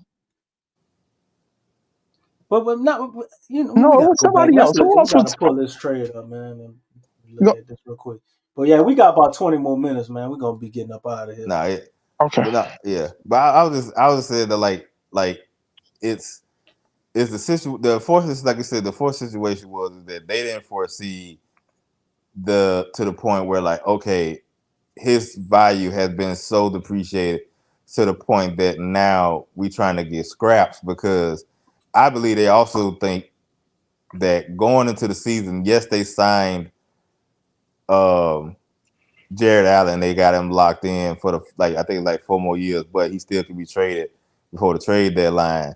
No, I think the thought process is too is that okay, we'll hold on to our chips and y'all hold on to y'all's. There's a good chance, just like us, y'all gonna run into the same fucking issues y'all did last year with the Cavs. Y'all going to run into that situation where y'all play better with Evan Mobley at the 5, and y'all don't play well with Evan Mobley and Jared Allen in the same lineup. And because you already made sure that Darius Garland ain't going nowhere, and you supposed to be investing in Evan Mobley as one of your guys, as one of your, if not the best player, eventually the second best player on your team going forward. So Jared Allen is in his way of growth. At some point, you're gonna have to come back to the table and sit there and say, you know what, we'll make the deal happen. We'll make the trade happen. Because I do believe that just like us, that everybody believe that we're going to still have the same shooting woes and the same lagging offense when the starting 5 is out there and all that stuff. But I, Same not shit gonna Dante. happen. Same I shit don't, gonna happen with Cleveland. I don't think so. You But don't Not think for so? Dante. After 2 no, years, I'm talking about the Pelicans with the shooting woes. I don't think so. No, I don't think so. You don't think they don't think they go? No, I don't believe so. But you said, but Yeah, I'm saying but the belief Cleveland, is yeah, I think they gonna go on a downward trajectory. I think they gonna be worse than they was last year. I don't think Hey y'all, how y'all? I don't think they're gonna be Question worse. though. I think they'll still win the same amount of games. I How think y'all just like feel? go ahead. Oh, sorry. How y'all feel? Bi gonna play though. I mean, you know, if it, I mean, if anything, like He has to. if anybody's energy, I mean, I don't like my energy don't even feel right about it. I don't know. I don't think his energy feels right about it either. But the thing is that if he's going to want to, here's the issue that you run into. He better not be a If cancer. That's what I feel like. If you one, it can go either way. So I'm not saying it Right. won't. But what I'm saying is that if you looking at BI, your BI in you situation, you become toxic to the point where it fucks your team up. That's gonna look bad on you. If you, they already pushing the you possibly be a bad teammate narrative when Zion was scoring 40 points and they was everybody hooping and hollering and almost beat the Lakers. You was on the sidelines pouting. Like they already talking about that. They already talking about you get into it with Willie Green in the playoffs and stuff like that, even though you didn't really hold up your end. Then you got the noise coming about talking about how he ain't show up to the workouts and everything. You you starting to get a trend. So even if I believe and look, and he's still with that. It seems like he ain't even going away from that because you see this recent post about that was even before the whole news came about before he didn't go to the thing. And again, he can feel he has the right to feel the way he feels in regards to that. But here's the thing is that in his scenario, you can't afford to not buy in because people are watching now. And if you continue on this trajectory of looking like you're a bad teammate and then you won't adapt to help a team win, then guess what? You not to the point where you ain't gonna be out the league, but that 30, 40, that 50, 60 million dollars that you want a year, Nah, kiss that shit goodbye. Yeah. You kiss that goodbye now, period. That's done this anyway. Is trade exceptions. He don't want to hear it. Go ahead. Go ahead. See them. These are the trade exceptions. This is what we have available according to Spotrac, which you can see this one. It expires next year, 2025. So I guess that's when we completed that deal. Must have been June 6th, right? For basically $10 million. And we still got the Kyra Lewis trade exception for 5-7 that we never used. And then we have, I guess these two must have expired at the end of the season for oh no, that's our biannual and the mid-level exceptions that we still have. So I mean, when you're looking at these trades, man, they can use some of these trade exceptions to build that without getting rid of a guy like Hawk, but they still got to get under the cap. You can't use a trade exception to get under the cap. Right. And so that's why I say like still what we, no, I just think we could absorb Kessler contract without giving up a major player. You could give up somebody, but you did trade exception. You don't got to match the money. Whoever we give up, you do have to match the money. Cap. You do have. I say you do have to, like you said, you can't use the trade exception to get under the cap.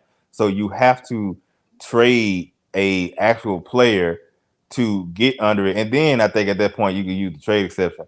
But even then, the only player that's on a team that matches that man's salary is Hawkins. Well, not even necessarily matches.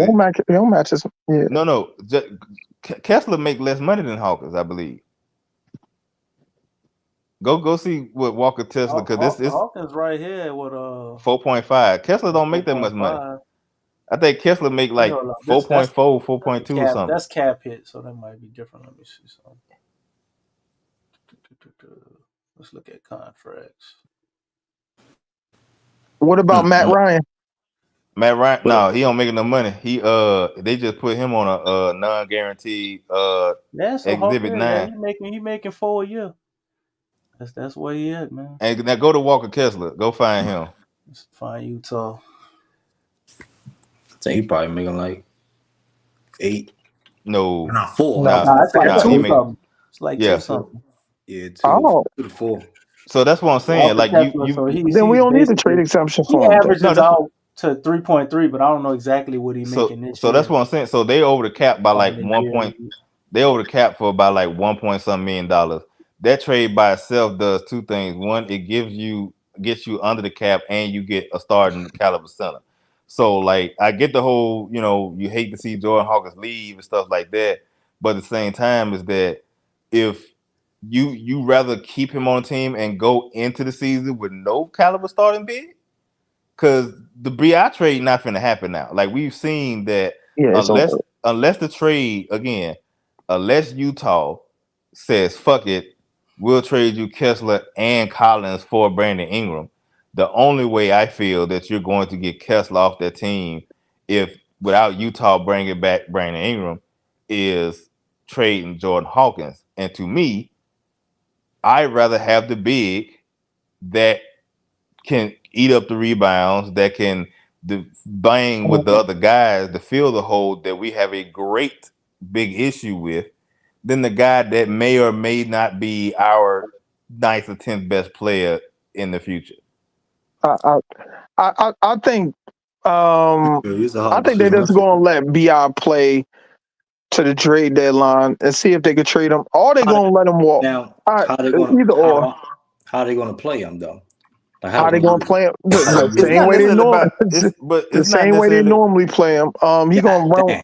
Yeah, Hawk is making 4.5. Kessler's making 2.9. So their salaries That's they don't match, but that probably would get us But see, exactly under the Utah, cap if we but were able to pull Yeah, this and off. Utah is already like millions and millions of dollars under cap. So way under the cap. the salary to them don't matter. It only really matters to us in a sense. So we need to send, like I said, he's the only player that's on the team that makes the money that you can see Utah wanting, that we can afford to give up to then get the big that obviously they clearly don't want either, because they've been shopping him as well.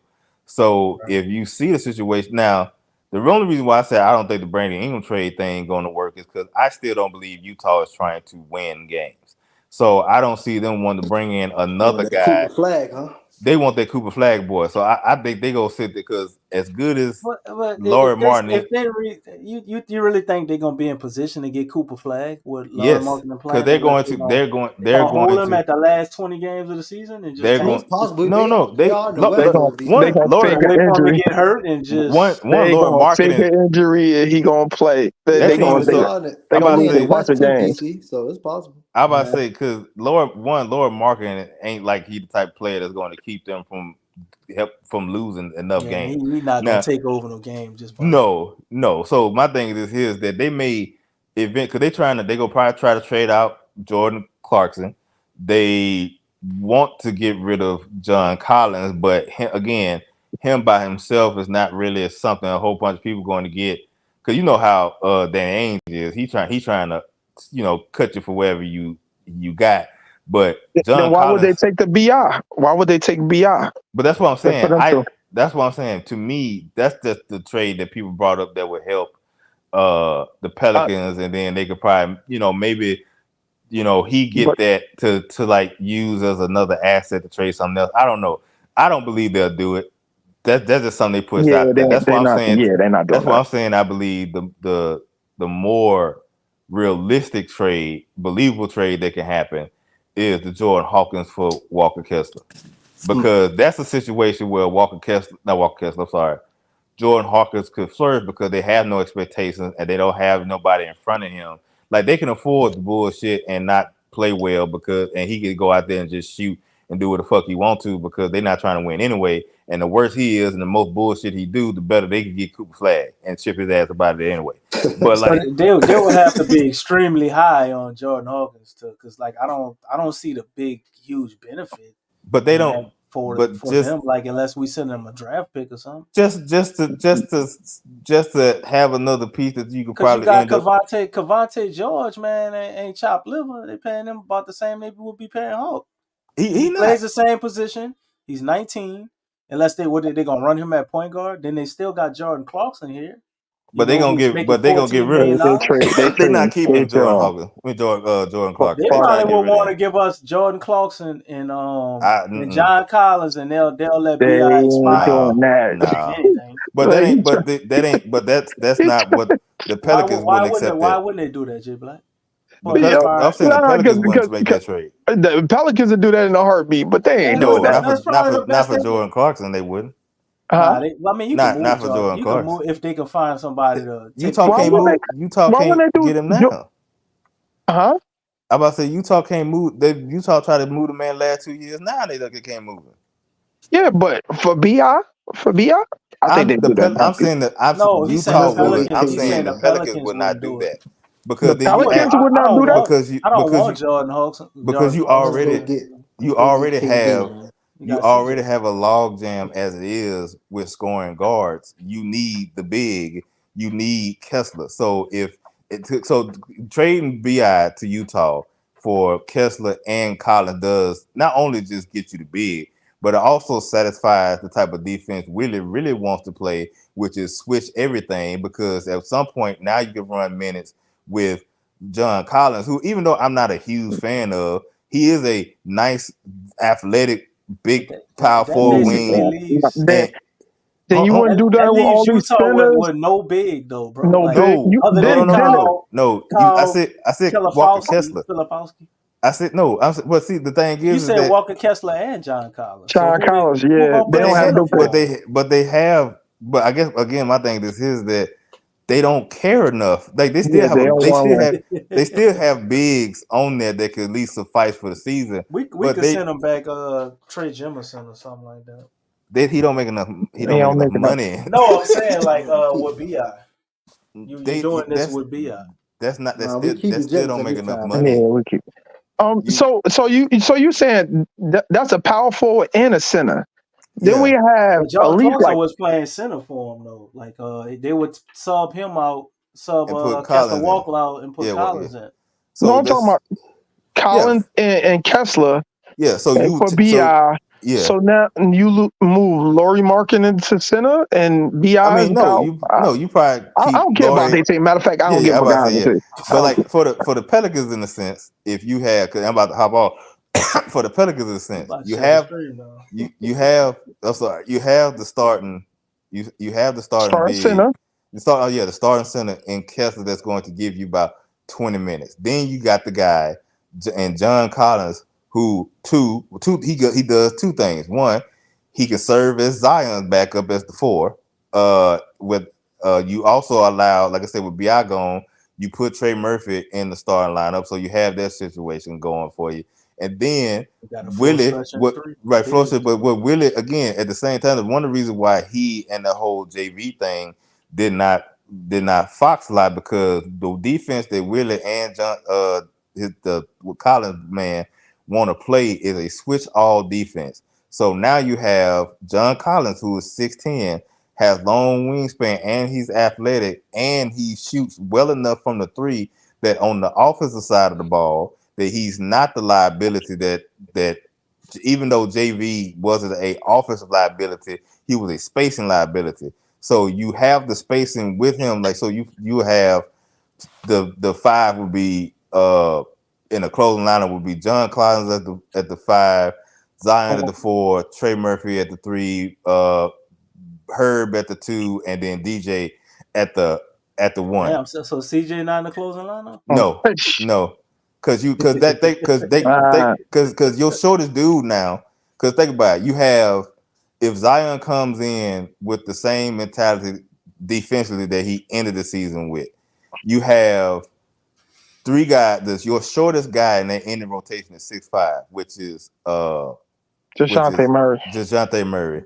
You had your your two guards each have 7 foot wingspan. That's 14 feet of just wingspan between him and Herb I Jones. know, but the closing lineup, they'll put Herb in, I think, for defensive purposes. But again, the closing lineup gonna be about buckets. I mean, you're gonna have somebody out there gotta be able to defend the too. buckets. It depends on the head coach. It depends on the head coach. Again, you said it's about you say it's I about think that would buckets. be. I don't think you could sell CJ on that. But here's the thing. Defense and Whoever playing good gonna play late. He is, it ain't gonna be. It's gonna be interchangeable. If that trade happens, that'll be interchangeable. It wouldn't be just one. It wouldn't be just one set group. No, but what I'm saying is this is that, like, again, I believe CJ is professional and that he understands. Like I make enough money. I'm happy. I'm satisfied Nah, and stuff he like ain't that that. professional. But Nah, James. Nah, you can't Somebody tell him who on that. okay, somebody who hold the on. average You 20 can tell him on points the in their start. career, bro. Again, You He could my not tell him gonna thing. on the start. close. You But ain't telling him again, on that. no, my thing again. My thing is this here. If you sit there, you look at their rotation again. And again, I just have more respect for CJ in regard to him understanding. Man, But my any thing is player here. in CJ level But is not gonna but go for. Nobody will go for But that, bro. CJ is They'll not. go But to my bench, but not close it. But Nah, my that's too thing is much. here, CJ one again. If you look, there's a difference in saying there's a guy in front of me that I feel is not better than me, that I could take his minutes compared, or that I should be out there compared to. You think he feel like Trey Murphy better than him? I Nah, Already? think no. I think he understand. I nah. think see no. I think CJ no. See, I think CJ understands that it's Position. the things that Trey, Herb, Zion, Collins, and DeJounte Murray lineup Yeah. does that I don't bring that. Like you still like you talk about, oh, it's about buckets. DeJounte Murray can get buckets. Trey Murray can get buckets. Zion get buckets. Again, John Collins is a 37, 38% three-point shooter and an athletic person that can get 20 and 50, 20 points and 10, 12 rebounds a game. You have the offense. And then if again, Herb Jones, even though he's not this crazy offensive person, he still shot 40% for the 3-point. If even if he dropped to 38, that's still enough because again, before KD got to before KD got to Golden State Warriors, their death lineup was Iggy, Yeah. Draymond Green, Mhm. Clay Thompson, uh, Steph Curry, and Harrison Harrison Barnes. Barnes, yeah. Harrison Barnes, right? Okay. Mhm. So Trey, not Trey. Steph Curry obviously was a bucket getter, but outside of that, you had Clay Thompson. He was a bucket getter. Guess what else he could do too? He could defend. You had Harrison Barnes. He could get buckets, but he wasn't on the same level bucket getter as the other one. But guess what he could do? He could also defend. Iguodala is the 6'8" dude that could get buckets and he could defend. And then you had the other guy who can't get buckets, that but he could defend But in Draymond Green. But I know, but you got John Collins who can defend, DeJounte Murray who can and defend and get buckets. yeah, You got Trey Murphy who can defend and John get buckets. Collins can get buckets though too. Is what I was saying. John Collins is not That's what I'm saying. he's not. But what I'm saying, you said it's also But about but getting I'm buckets. saying I'm focusing on defense. Like it's like if you take Herb out and you had CJ in the closing lineup, I'm not taking her about. it's not like we don't have no defense. We don't, but at the same time is that but So you don't the consider peak. John Collins and DeJounte Murray and Trey Murphy I think they're and gonna do the offense defense. Zion can be defensively too. They gonna do the He they could do the has. offense defense. Especially as Zion is a good defender in the last But 2-3 minutes of the game. that's my People point don't pay is. attention. But They see, could that's do my point. they could do the offense defense.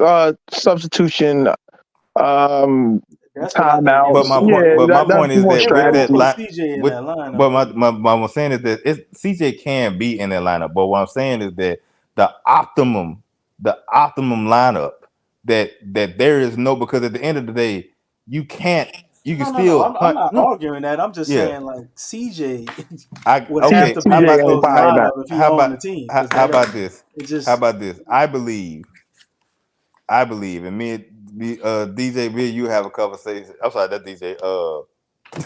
I'm sorry, I'm sleeping. DC. DC, sorry, brother. I have a conversation with you on Twitter, but I'm telling you, CJ is not starting this year, No, and he'll be, and he's I hope okay he with not, it, James. I and hope he's he's no, I not. know you hope he's not, but y'all don't believe that he's already accepted the scenario in which that he is going to be the sixth man, and also if again this we only talking about a trade if they could get the lineup the way the lineup that they want to get. Yeah, Currently, he may still be able to be in the closing lineup because we don't necessarily have that big and stuff like that. But my thing is here, because they traded for DeJounte, because you have your two wings, three wings now will still be out on there that are 6'9" and above, and all of them have 7 feet wingspan.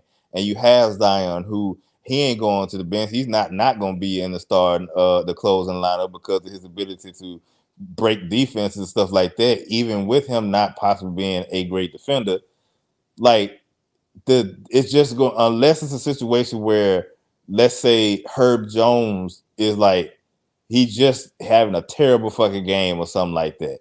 Then it's like, you know what, CJ, go in because we need the offense, and for some reason it's not working this particular reason. But again, if you have John Collins on your team, there's not unless somebody is hurt, there's no scenario that I see that the closing lineup will not include that five, because there is no offensive hole to speak of unless Herb dropped down to a 29% three-point shooter, and there's no hole defensively.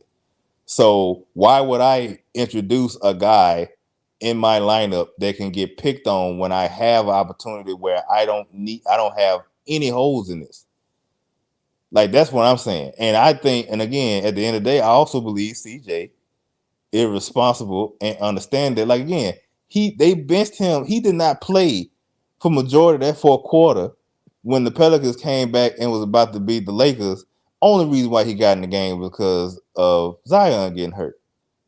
And he was completely okay with not fucking. Well, the other time he got benched and they asked him about it, he said, I ain't fucking have it. I ain't have it. And that was the right call.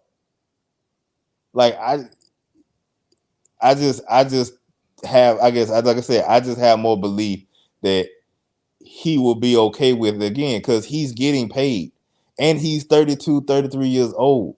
Like, he understands his shelf life. He should be. He should be, James. And That's you're great. absolutely right in theory. But I've watched CJ be out there with BI and Zion, and it don't take a rocket scientist to know that one of those two guys should have the most shots, and he consistently leads in games with shots. I With put them that two on, guys out there, so it's like but I put I've that seen on so many Zion different and Brandon things. Ingram from not getting the ball is the thing. Like, if you sit there, because we've seen plenty of time where Zion would get the ball and give it up, and it'd be sometimes like, bro, we need you to be more selfish. Like the same game I talked to y'all about OKC, the second game that they came back and lost.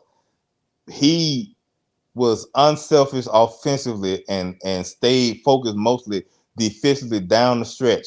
And he did not attack, and he kept passing the ball to CJ, and the ball wasn't going in. And you could tell CJ was telling him, motherfucker, you got to go. Even after the game was over with, CJ told him, brother, I understand you did the defense and stuff like this here, but nigga, you are the nigga, and you got to go when we need a bucket. And then the next game they played against the Milwaukee Bucks, and guess what happened? CJ gave him the rock, and he did what he was supposed to do, and he attacked the basket. I am putting that on Zion from not being selfish enough, because if you're not gonna take the shot, and if Brandon Ingram not gonna take the shot, I can't be mad at the one motherfucker that will take the shot. So when CJ run down court and he takes a shot when nobody touches the ball, that's Yeah, he do because that a couple Zion times.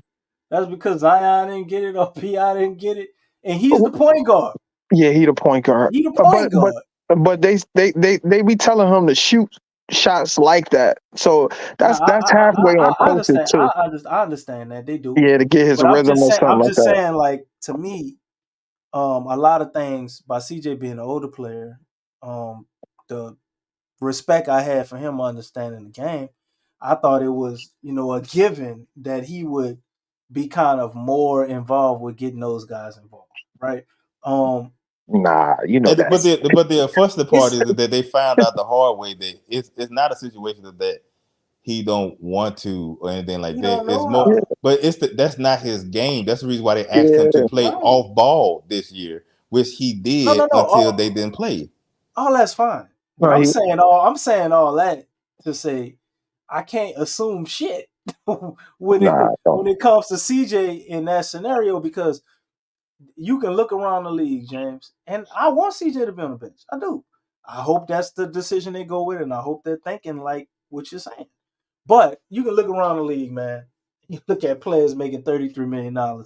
You ain't gonna find a whole hell of a lot of them not starting, Mm, But especially over somebody making $13 million. I hear You you, know, but there's also not too many teams like everybody said last year, we had 6 starters last year, and then it didn't get no easier this year. That we don't have 6 this year, but the We got unfortunate part, 7. We got 7 this no, year. no, no, no, no, no. They got the 6 because we don't have a starting caliber center. We still have But you gonna start the center. Tyson's not a starting caliber center. He's not a starting caliber center. He's a good rotation center. He's not a starting. If Tice was a starting caliber center, we wouldn't hear the amount of people bitching about the center position. I don't think he's not a starting caliber center. As far as somebody who can give you some stuff, I think it's just the fact that he's short. It's like we got all of these guys that's 7 foot. Something we got to go up against. And you got Tice sitting at 6'8". But that's the point. Is that we've seen him start and be solid, man. He's be solid for a couple of games, but nobody is starting this man 82 games. Is the point? Is that if you see what was he starting in Boston? He was playing in Boston. It was Al Horford and Time Lord. Before he got here. Before he got there. Al Horford was with the Thunder, James. Thunder, you about that. Al Horford was the Celtics before he got Al Horford was there. Yeah, but he left before he left and got traded to the Thunder. I forgot for who. And then he wound up and went back to the Celtics. He didn't stay there his whole career. He went there from Atlanta, and then they moved him from Boston to the Thunder. And then Time Lord was there for a while. And then Time Lord was the starting center until the only time Tice got to start. Time Lord, who you calling Time Lord? The man he in Portland right now. He kept getting hurt. I can't think of that man's name. Robert Williams was always hurt. Yes. But he was the starting center before Robert Williams took his spot. No, he was a starting center until he got hurt, and then Tice came in there. Like they had got depleted at the center position because, like you said, Al Horford had left, and then he had to play because they had nobody else. They did not believe in him as a starting center. And then when they got back, and then they still had I'm just gonna call him man Time Lord anyway. Time Lord. Robin Williams. They still got him starting, and their whole plan was for to be their starting center, and for Al Horford to either come off the bench or to play the 4. And the problem is that he could not stay healthy enough, so Al Horford had to play the 5 for the most part, and then they would have ancillary pieces of guys coming in like that tall, white, lanky, redhead white boy, I can't think of his name right now, that would come in and play center position because nigga didn't get hurt. And then if you think about it this way, guess what? They went out there and got who? Porzingis, and then what happened to Al Horford? He went to the bench. Like Tice has always been the same way that I can't think of what the other center name is, but he kind of reminds me of Tice a little bit. I think maybe not Kelly Olynyk, but either way, it's one of them type of like 6'9", 6'10" guys. You talking about Brian Scalabrine?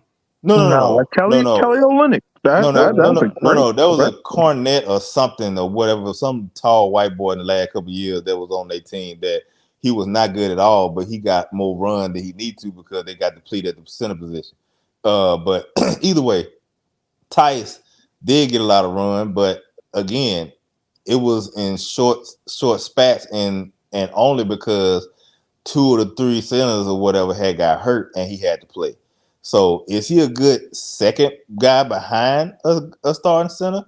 Absolutely, because I think he brings something that JV did not, with the ability to spread the floor. But at the same time, you still can't have him out there versus even some of the most average bigs for a long period of time. It's kind of like what's your boy name? Billy. Billy would come in, don't play for 20-some games, and then he'll come in and play well for a couple of games, and it's just like that's enough. Well, that 5 games you played is enough. Don't play no more. So in 2019, 2020 year, one of them years he was starting, bro. He started 64 games. Okay. He played 65 games. He started 64. Okay. Then he went to Toronto, I believe. He was, I don't know. It looked TOT. I don't know what TOT is. I think that's Toronto. No, that's trade. That's total. That mean they traded him at some point, and then the other. But you'll see. You on Basketball Reference, ain't you? Yeah. So the TOT just showed the total for the whole season, and then it'll be the top team of the list would be who he played with first, and then after that would be after TOT would be the team he eventually got traded to. Okay, so it was Boston. He was at Boston for 42 games. He started 37, and then he went to Chicago. And And he what year was started that? that was 2020, 2021. Was that was before they got Vooch then? Yeah. Then he got traded from there. And went to Houston. And how many games he played started there? 21 out of 26 games. And he got traded again? Yeah, got traded right back to Boston. And how many games he started then? It went down 21 games he played, 6 games he started. And then he went to Indiana. It was 7 games he played, 1 game he started. Then he got traded again to Indiana, I believe. Indiana to the Clippers. And he played 60 games, and he only started 3. So again, like the only place he started at for a long period of time was that year at Boston. That everybody got hurt at the center position. So like he's a good backup. It was 2 years in Boston though. 2 years, okay, 2 years. I'm sorry, the first stint that he was it? Yeah. Yeah, he had like a couple of years. He was a star. Was it? Okay. It was 2 years. He took over after the Kyrie era. I remember him being the center. Okay. Once they got off of Kyrie. And then Robert Williams emerged after that, and then Hawkins came back. And they had another big too that used to play for Phoenix that was out there too. Like they were just throwing anybody out there at that point with the Celtics because they could Taco Fall and all yeah. that. Oh yeah, I remember that year. Oh so, yeah. So they wasn't sold on him, or they was looking for something more. But my thing, I'm just saying he's a solid, starting center. Like he ain't gonna do too much, he ain't gonna do too little. He give you enough. I think it's to him to a point where, like I said, I think he's good enough. Is he a better fit than JV?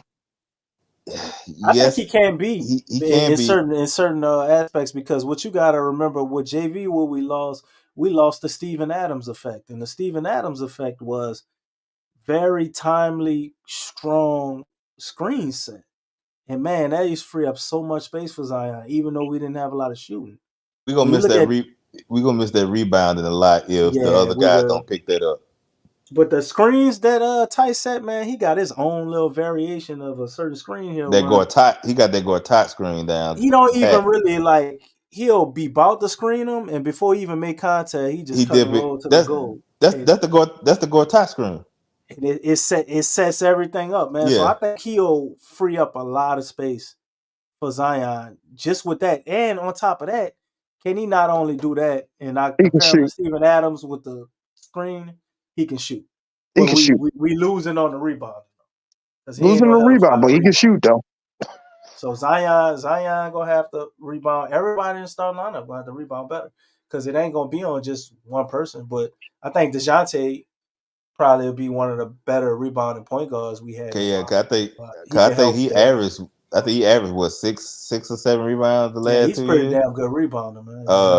Herb Jones can pick his up. Herb, that's the one area of his game I've been waiting to see explode, man. If Herb could become a next generation of rebounder, man. Oh. And see, my thing was, I thought you was talking about playmaking. And I about to say that too. Well, playmaking, he can come up too, but I want to see the rebounds before playmaking. Okay. That's the easier one to fix. Yeah. And then with the Zion thing, is like I know everybody want to get 10 rebounds. I just want your number to go from 5 to 8. If you give me 8 rebounds, that's what I said. I predict him to get about 8 rebounds. Yeah. Well, you gonna get 8? I say about 8 rebounds. He's gonna have to. It. Yeah, and he's gonna have to. Zion can have double-digit rebounds in the playoffs if he want to, bro. Like he turns it on when he need to get rebounds, and he just kind of coasts through for the rest of the year. But them games we need to win, go look at his rebounds. He always get a lot of rebounds when he playing all out in like a need to win game. So do you think that the Daniel Tice that we seen in the Olympics and the Jose Alvarado we seen in the Olympics gonna have a effect in the season? No, because them dudes go over there and act. Now, Jose does what Jose does, but like we see that them dudes go over there and fucking like lose they got their mind for their home countries and fucking play. Like the dude who was Evan Fournier ain't been on the team in like 3 years and he was torching niggas all FIBA. And then you got He said he's staying over there. He yeah, ain't signed with no he NBA. good over there. And then again, what's the dude that used to go to the hell, Patty Mills. Patty Mills is a prime example. He's a good role player. He's somebody you want on your team, but that motherfucker go over there in FIBA and the Olympics and be putting on like he's Steph Curry. So no, I don't believe none of that. I think he'll do what he's supposed to do when he get here, but I don't believe none of that shit they do in FIBA. Mm, All right, any more questions? One last nah. question, man. We're gonna go ahead and get up out of here. DJ showed up, man. So we're gonna have you go ahead and close out the show, man. You waited forever to show up. But anybody else got anything else they want to cover or any last remarks they want to go ahead and do before we close out the show?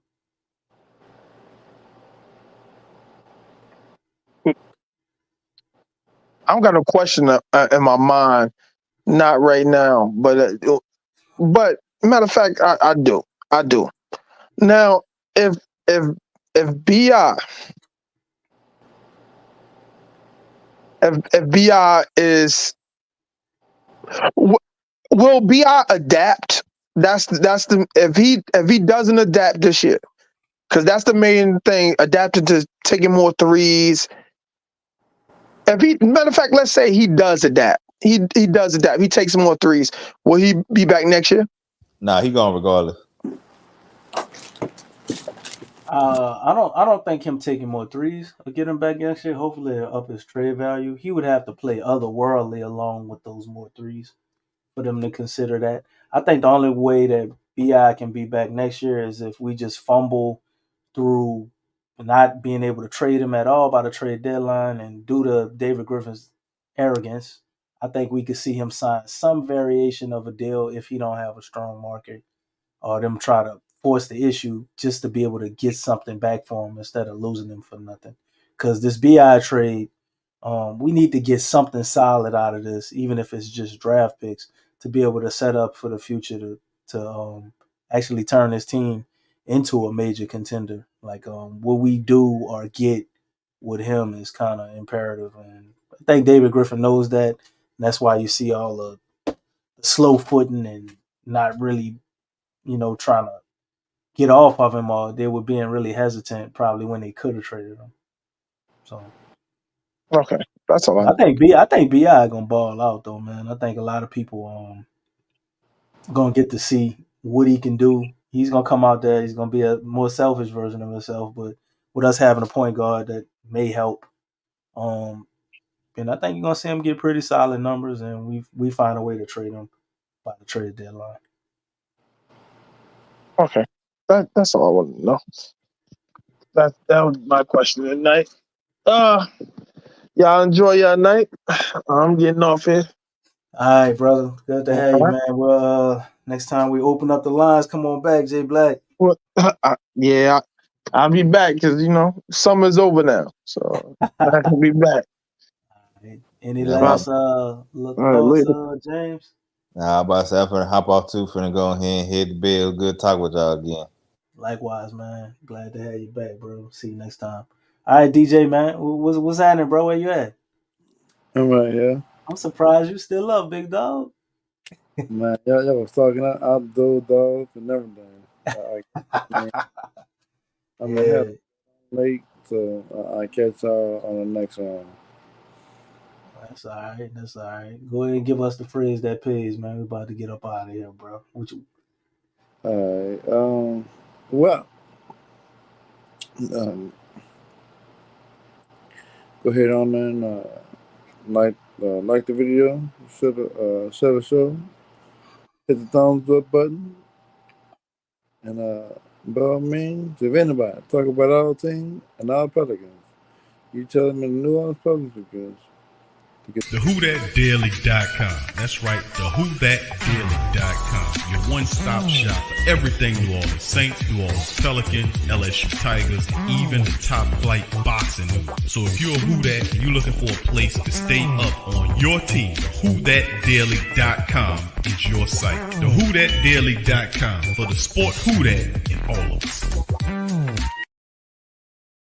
That's right, the Pro Shop is the platform store where you can go and buy all the latest merch to support the platform. Available at the Pro Shops, we have dozens of hundreds of products available for you and your family. Unisex tees for men and women, hoodies and sweatshirts, tank tops, kids and baby items, long sleeve tees, mugs, pillows, wall art, bath bedding, face masks, phone cases, stickers, bags, fanny packs, socks, hats, and many other items. Please feel free to check out the Pro Shops. The link is in the description section below. And remember, it helps the platform continue to grow. So check out the Pro Shop and Who That too.